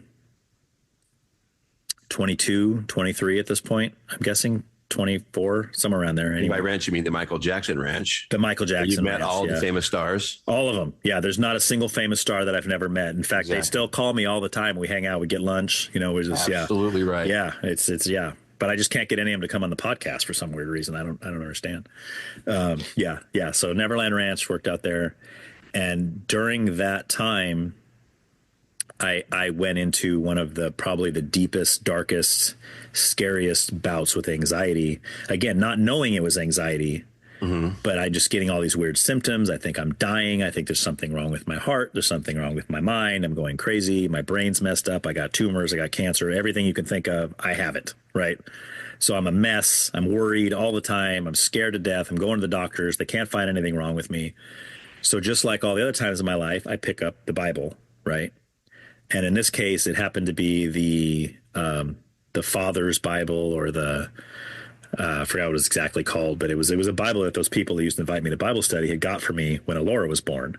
Oh, okay. As a saying, okay, well, here's a Father's devotional Bible. I think that's what it was, or Dad's devotional Bible or something. So I started reading that on my lunch breaks at the ranch. I drive the little golf cart. So they're at the ranch. They're up on the side of the hill. There was a go-kart track that was made, and it was made of asphalt, which, if you know anything about building go-kart tracks or go-kart wheels, or the way that asphalt's a big no-no, because the wheels, you go through turns, it grips it too much, right? So that's why when you go to Boomers, you go to whatever, right, you're going to see concrete, right? Concrete. So by this time they had already built another go-kart track on the other side of the property that was concrete. So here's this abandoned asphalt track, and it was kind of cool because it went up and down hills, and it was real pretty. There was trees all over the place. It was really pretty. So I take the little golf cart up there, because we drove around a little golf cart for work, and on my lunch breaks I would just drive up there on the hill, park up there, and just you'd see this whole valley. It was really pretty, and I just pull out my Bible, and again, just like I always, started in Genesis. All right, well, because why would you not? That's the beginning. Right. Like, I didn't realize, these are all separate books, and you can take them as separate books and just read those. No, I got to start in chapter 1 and go through the whole. So I started in Genesis. Well, this time I did not stop in Exodus. I literally went through the whole thing. I read all the way from Genesis through Revelation. I think the only exception was there was a couple Proverbs maybe and some Psalms that I skipped just because reading through those straight through is like, oh my gosh, we get it, dude. You're praying. You're praying. Or the genealogies. You skipped those, right? No, I read those. I read those. Yeah. Oh. Yeah. That's hardcore. That's how you know I'm really saved. True. That is true. Like, you know, it's like, yeah, so-and-so begat so-and-so begat so-and-so. So yeah, I just read straight through, and I remember, you know, Bethany would start to notice that I was different, and things were happening, and I didn't really know what it was. You could have asked me. You could have asked me, what are you doing? I would have just said, well, I'm just reading the Bible. You know, and that's what my coworkers did ask me, because before that, I was a partier. I was cussing like a sailor. I was, you know, whatever. I was flirting with girls out there I worked with, even though I was with Bethany and all that, you know, which she knows that, by the way. So I'm not letting any cats out of bags there. I did know that. Yes. Yeah. And she knows that too. So, you know, doing all of that, and, you know, and then my coworkers would start to notice, like, dude, what's your deal? You know, I don't know. I just don't want to do that anymore. Why not? I don't know. I didn't have an answer. I wasn't like, because now I am a follower of Jesus Christ and you better get out of my face. You know, it was nothing like that. I'm here to thump my Bible. That's right. I'm going to thump it big time. You know, so through all of that, I was still very bitter against church. Sure. And because I had felt that I had been kind of shunned, or I'd been like, you're a thug, you look, you know, because I dressed like a little wannabe gangster back in the day, because again, I was Mr. Hip Hop, right?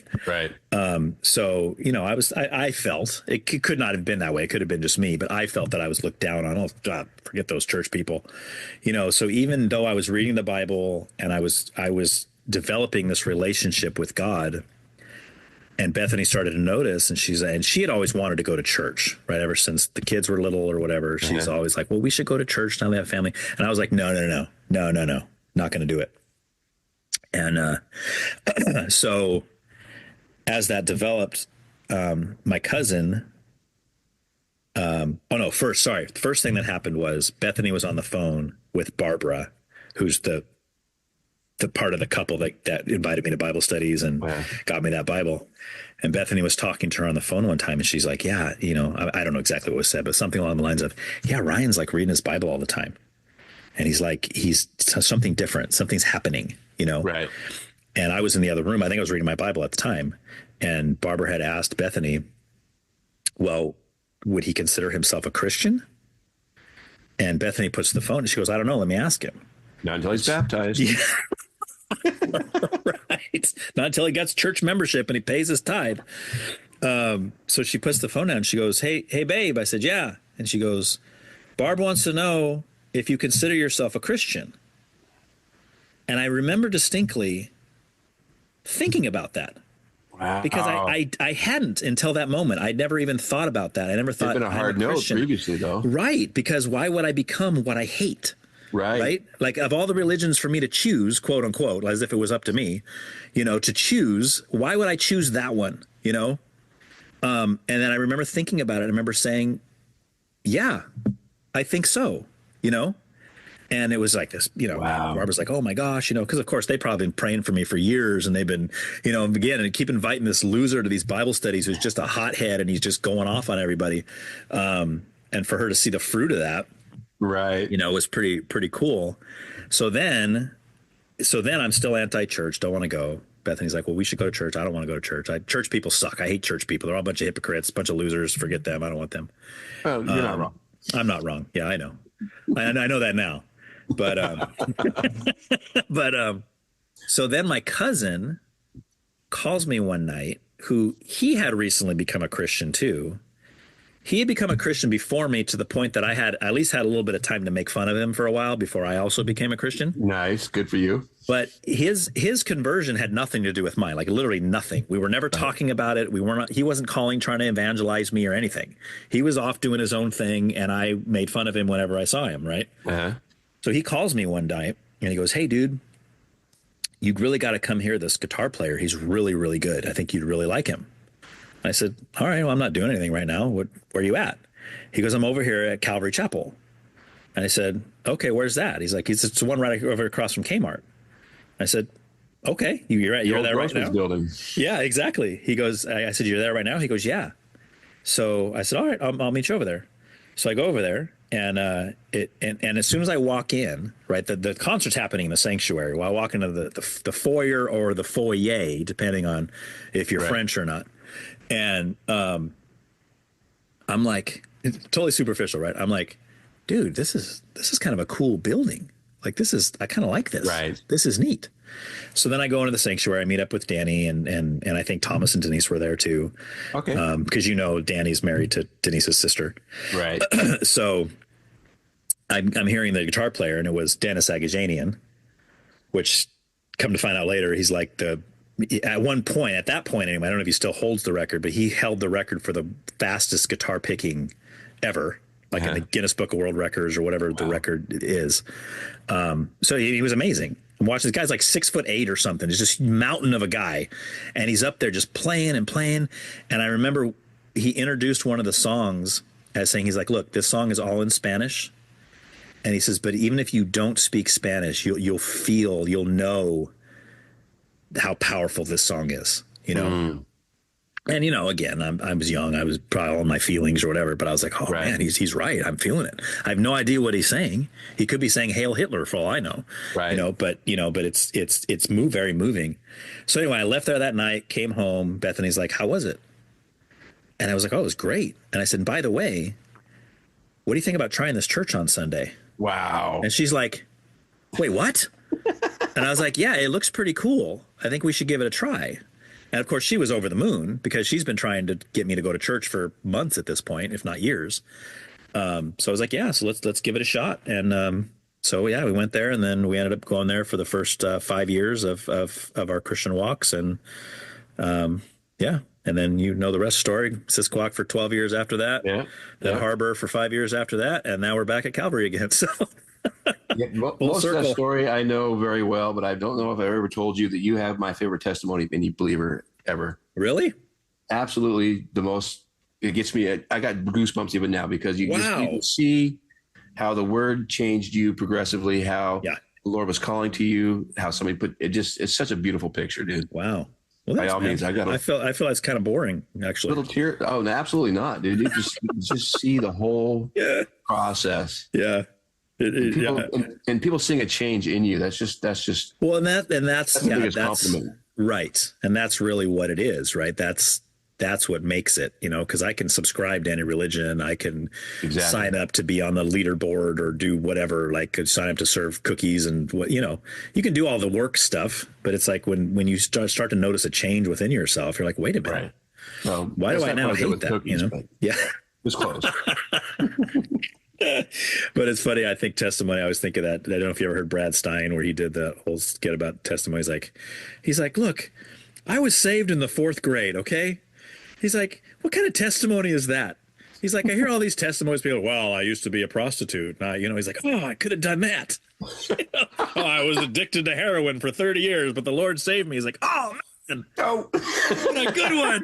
What if I could have had that testimony, Like, I was saved in 4th grade. What do I say? The Lord saved me from long division. Well, that's valid. Oh, man. Oh, wow. So anyway, all right. That's the nutshell. That's the nutshell version. Beautiful. Thank you for your nuts. Yeah. Thanks, man.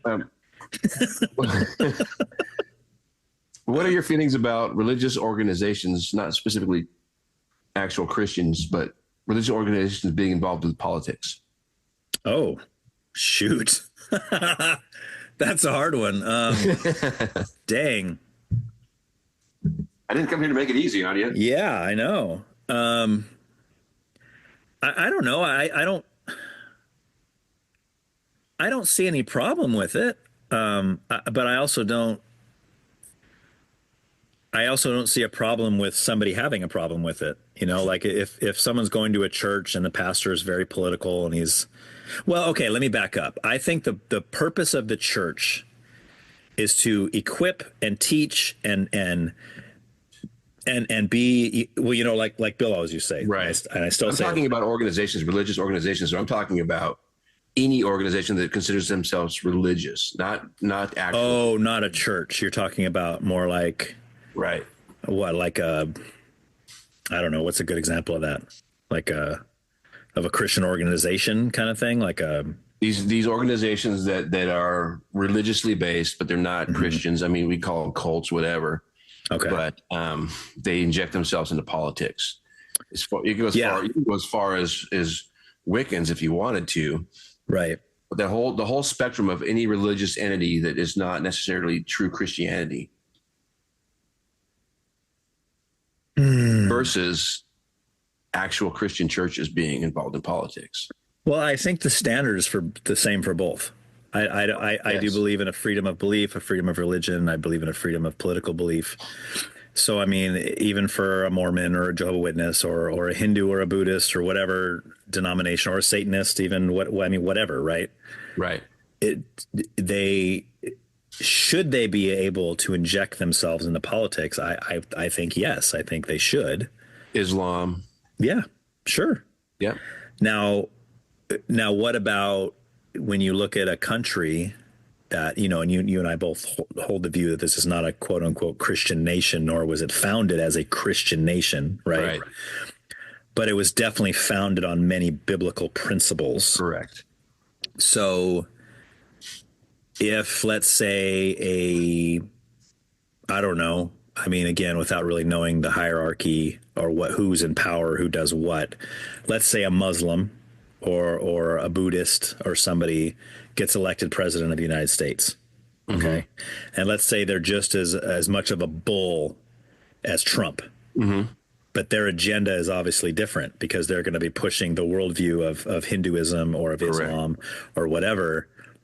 Now, do I think they have the right to fully revamp the Constitution, revamp all the founding fathers, ideals and all that, and say, okay, now we're gonna change this into a Muslim state, and everybody's gonna have to stop what they're doing at these hours of the day and pray towards the east or whatever it is, and like these mandates and basically take away freedom of religion and say, no, everybody has to be Muslim.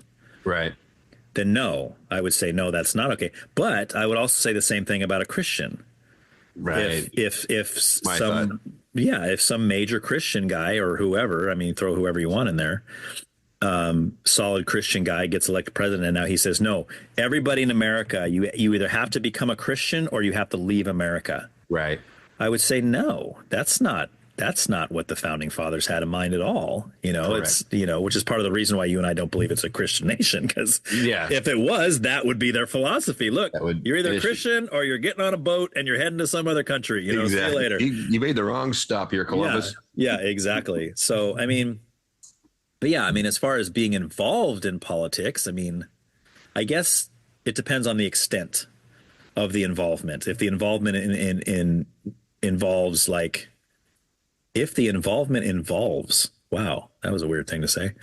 But if it involves changing things, like I said, like literal constitutional ideologies, then no, I don't think so. Okay, so if we had a Christian church who was involved in politics at a high level, was investing in politicians and really deep into this, and they were anti-abortion, all this other stuff. Yeah, we have that. But then we had a satanic church organization doing the same thing in the opposite. So at what level should we have a separation of church and state? Well, again, that's a hard one, because I think on the surface, I would say that that's a right to be able to do that.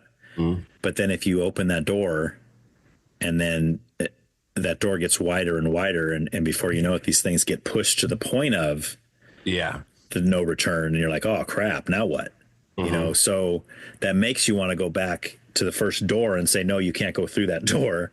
Right. But if they were able to just go through that one door and leave it at that and say, okay, we believe in this, or we're pro-choice, and we're gonna push all the money towards this candidate, or we're Satanists, or we're gonna push all the money towards this candidate who's a demon worshiper or whatever, then I would say, they have just as much right to do that as a rich Christian has to push a Christian into the, try to financially back a Christian who's seeking the presidency. But like I said, the scary part of that is if they get in, what are they going to be able to change? And we've already seen on a smaller level, obviously, I don't think Joe Biden or Barack Obama or any of those guys are Satan or even Satanists, but they have tried to tweak some of the constitutional things, right? Right. So that's already happening, right? It's already happening in there. So, I mean, yeah. So I guess, yeah, I don't really know how to answer that question, dude. You stuck. I don't either. That's why I asked you, because what kind of sparked it for me was when Trump had mentioned he was going to make protections for persecuted Christians specifically. Yeah. So from the bottom up is my question. From the top down, at what level can he say we should offer more protections for Christian persecution, but not, Right. We already have persecution for Muslims in place because of 9/11 and everything. So we have some laws in place for other religious groups, but there's got to be somewhere from the top down and the bottom up that we have to keep something kind of separated. Well, I think though, we'd have to define persecution, right? And I think on a certain level, I don't care who you are. I don't think you should be persecuted. I don't think a Satan worshiper should be mistreated or Agreed. beaten up or thrown in jail for their beliefs or any of that. I don't, unless they're breaking laws, right? And they have the freedom of religion the same way you and I do as Christians. But if Trump were to come out and say, I want to protect Satanists from being persecuted. Well, again, it would depend on what the meaning of persecution was. Right. Like what if it meant, okay, so the Satanists want to make sure that their devil worshiping propaganda is in all the high schools across America, or they want to be able to have animal sacrifices done in the plaza at the high schools once a month for those Wiccan kids that are going to school there, right? And then if somebody comes in and says, no, you can't do that, and then they'll come and say, no, the law says you can't persecute the Satan worshipers, right? So therefore, we should be allowed to do these things. You see what I'm saying? So if it just meant on a base marker, you're not allowed to mistreat Satan worshipers because they're Satan worshipers, then I would agree. Yes, they should be protected from that. Yeah, but I agree. It's a topic that gets so convoluted in the details. Where do you draw each line, and how does that line affect the next line? So exactly. Right. That's why I should just go back to square one and make it a Christian nation and just kick everybody else out of here. Agreed. Which leads me to my next question. Do you think there seems to be an odd kind of expected connection with American churchyism, I will say, and patriotism? Do you feel like some people can't separate patriotism from church Christianity and vice versa? I do. Yeah. And I think that's probably the definition of the far right. Yeah. I mean, that's kind of what that is. Like, it's like the kind of the Bible Belt Christians that, Trump's a Christian and we're all Christians and we go to church on Sundays. Yet we still do all these things that are anti-Christ. It's kind of like that church. Yeah, that's why I like that word churchy.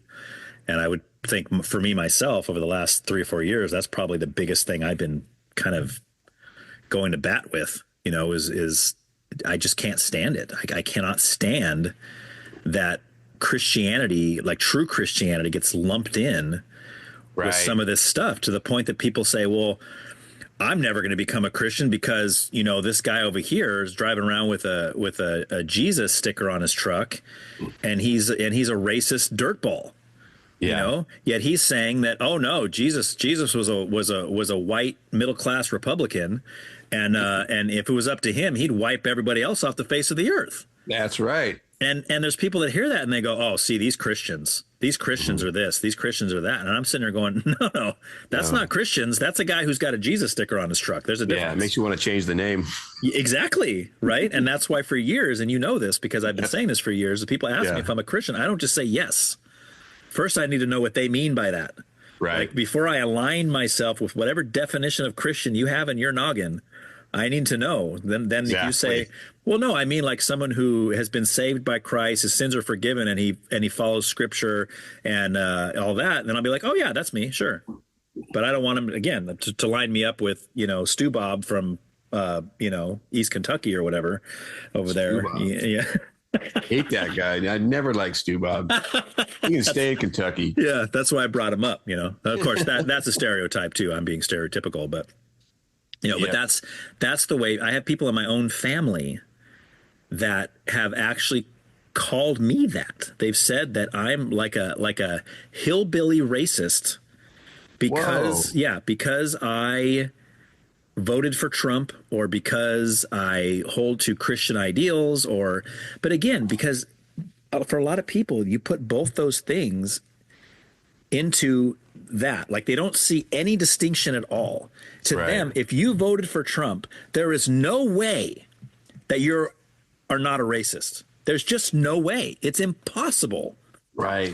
And that's the brainwashing that just staggers my imagination. How can you think that? I know. Right. Because they've been brainwashed. They've been told by somebody somewhere, TikTok probably. That's where all these kids get their news from. I know such and such, and I'll say, well, how do you know that? Well, everybody knows that. No, I don't know that. Where's your stats? Show me your data on that. Oh, well, this TikTok video is going. It was viral on Chinese owned TikTok. It's gotta be real. Exactly. And it's just a sad state of affairs, because these kids, they hear that and they run with it. Yeah. They run for miles with it, to the point that they are literally hating people. And then they're saying things like, oh, did you see Elon Musk gave the Nazi salute? I know. What the heck are you talking? Do you really believe that? Oh, yeah, for sure. Did you see the video where they had Hillary Clinton doing that? Yes, I did. Yes, I sure did. Yes, exactly. Right. It's just and that's what I'm talking about. That's the kind of stuff that Gavin Newsom is smartly backing away from. He's like, nope, that's not the Democratic Party I want to be running with, because that's not going to get me elected. So anyway, but so I think there's definitely a connection, but I don't think there should be. I could not agree more. You know what I mean? So, I mean, it's just the idea that, and we've talked before about, well, I'm American, therefore I'm a Christian, and it's like, no, that's not how that works. So nope. Well, my producers are telling me we're almost out of time, so let's do our final questions. All right, is it a speed round or what? Nope, just a few final questions to wrap it up. All right, let's hit it, man. So you installed laminate floors yourself in your home over 10 years ago. I did. You did. I think so. For every man out there, we have one question. Are they done, and is the trim installed yet? No. No, wait. They're done. Yes, they are done, but the trim is still not there.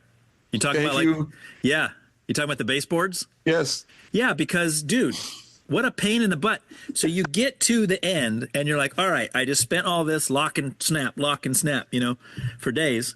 And then you're like, now I got to put on these stinking things, and you got to cut them so they fit perfectly, and you got to put the caulking in there, and you got to, it's like, every man is in the same position as you. We never finished the trim. Okay, good, dude. That makes me feel better. And now I have to tell my wife that. You have to tell your wife that, because every man out there. Yes, that will justify me, my mom's husband. Yeah. Every man on this planet, the trim is not done. Okay. That's why I asked you that question. Well, that makes it okay then. See, because if we can find other people that are doing the same thing as us, that means it's okay. No, exactly right. Because we're white, Jesus following American liberal conservative, we had to be right. That's right, man. Our white Jesus told us it. All right.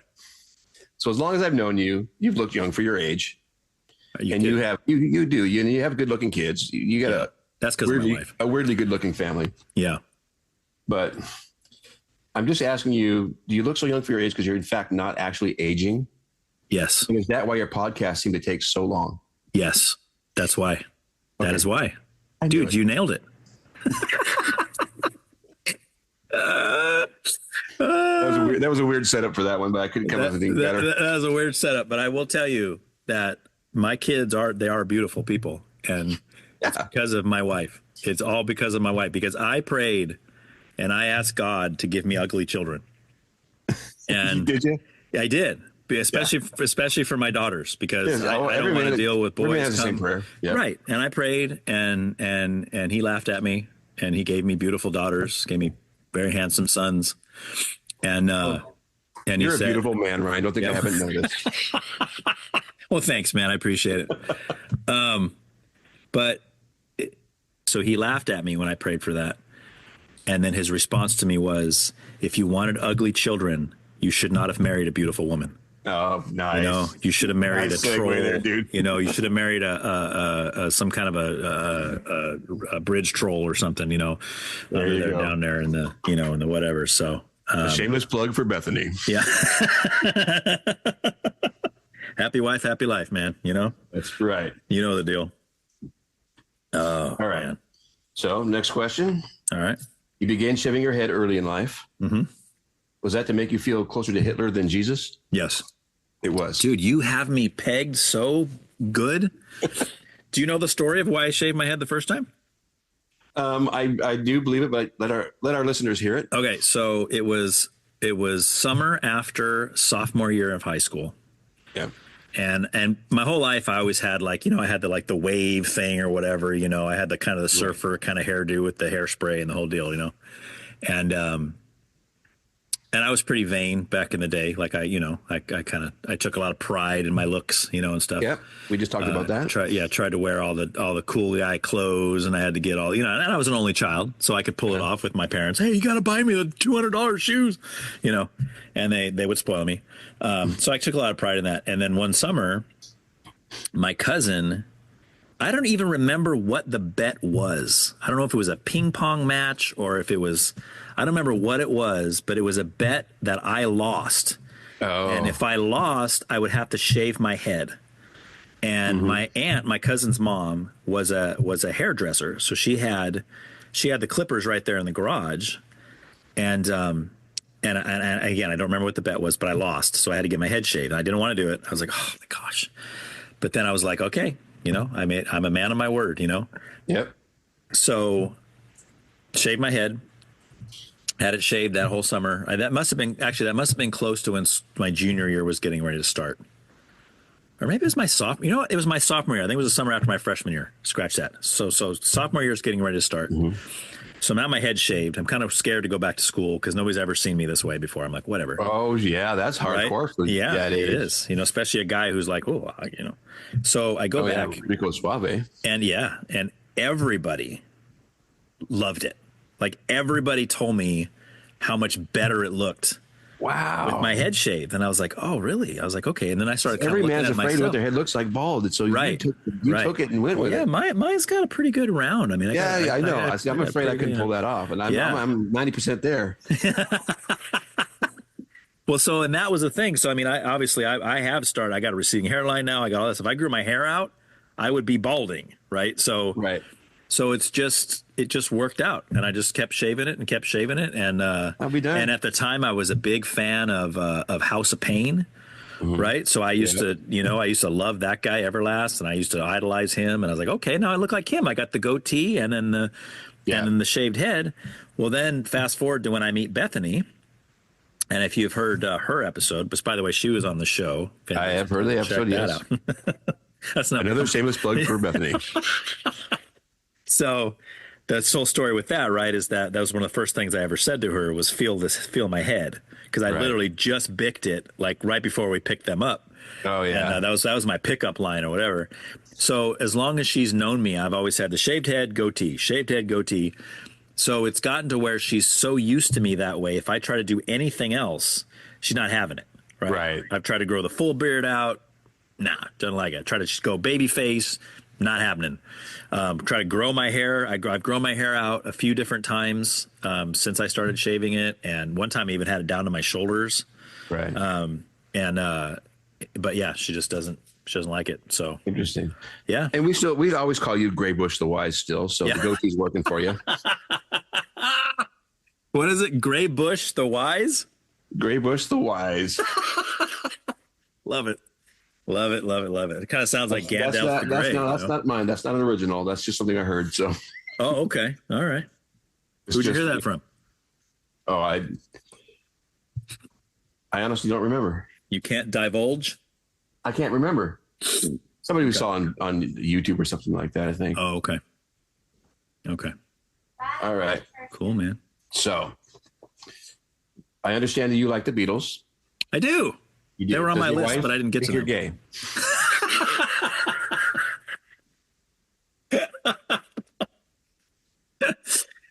I don't believe so. No, I do not think my wife thinks I'm gay. Okay. No. I can ask her for you, but you have proved it to her.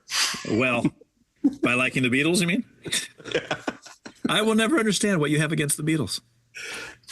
What is it? Tell me. Is it just because they're so popular, like the most popular band of all time? Is that why you don't like them? No, because they sound just like Tracy Chapman singing Fast Car. Oh, my gosh. There's so many different like eras of the Beatles, right? You got the boy band days, you got the She Loves You, Yeah, Yeah.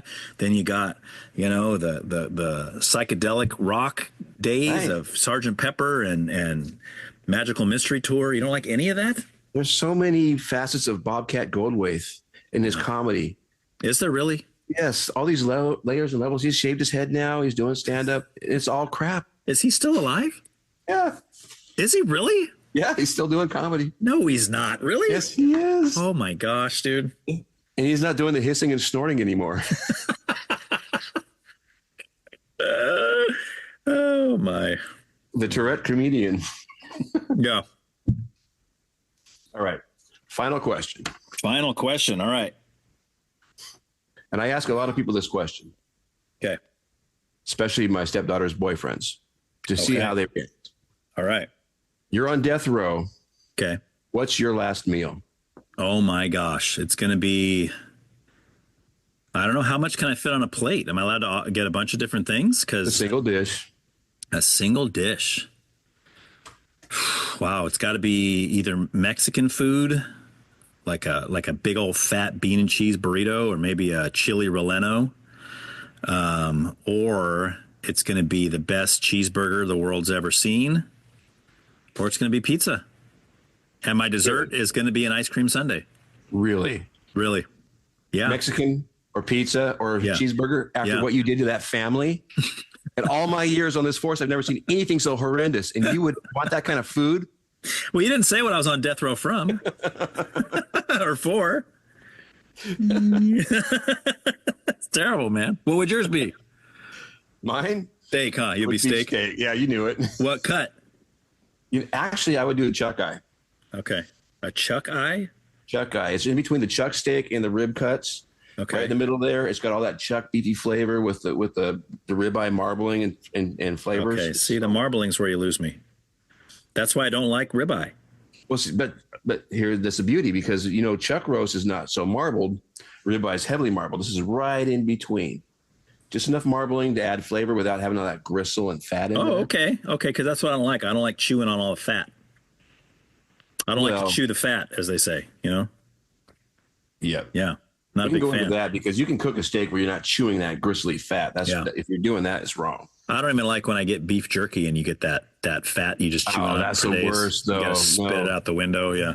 Any fat when it's been beef jerky, it ruins it. Yeah, that's horrible. It's terrible. We actually reduce down beef fat here because we cut up our own meat. Oh yeah. Yeah, we break it down, and I take all the fat and I reduce it down to what's called beef tallow.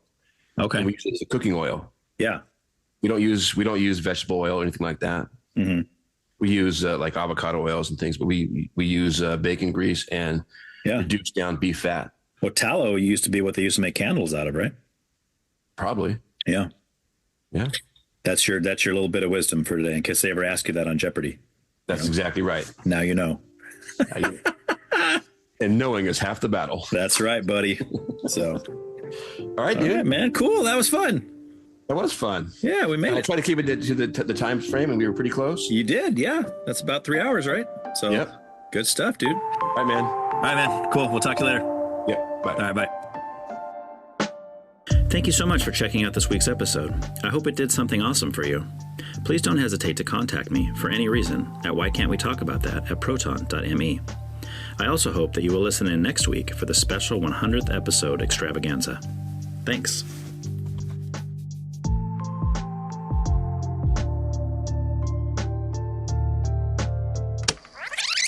Yeah, so we'll start with a little silly intro, and then however you want to mark that spot, and then we'll just start with my method here. All right, man. Let's hit it. All right. So, for the thousands in attendance and the millions listening around the world, let's welcome Ryan Hester. As you all know, I'm a famous podcaster who brings no-name people out of obscurity. You can't even read it. I can't even do it.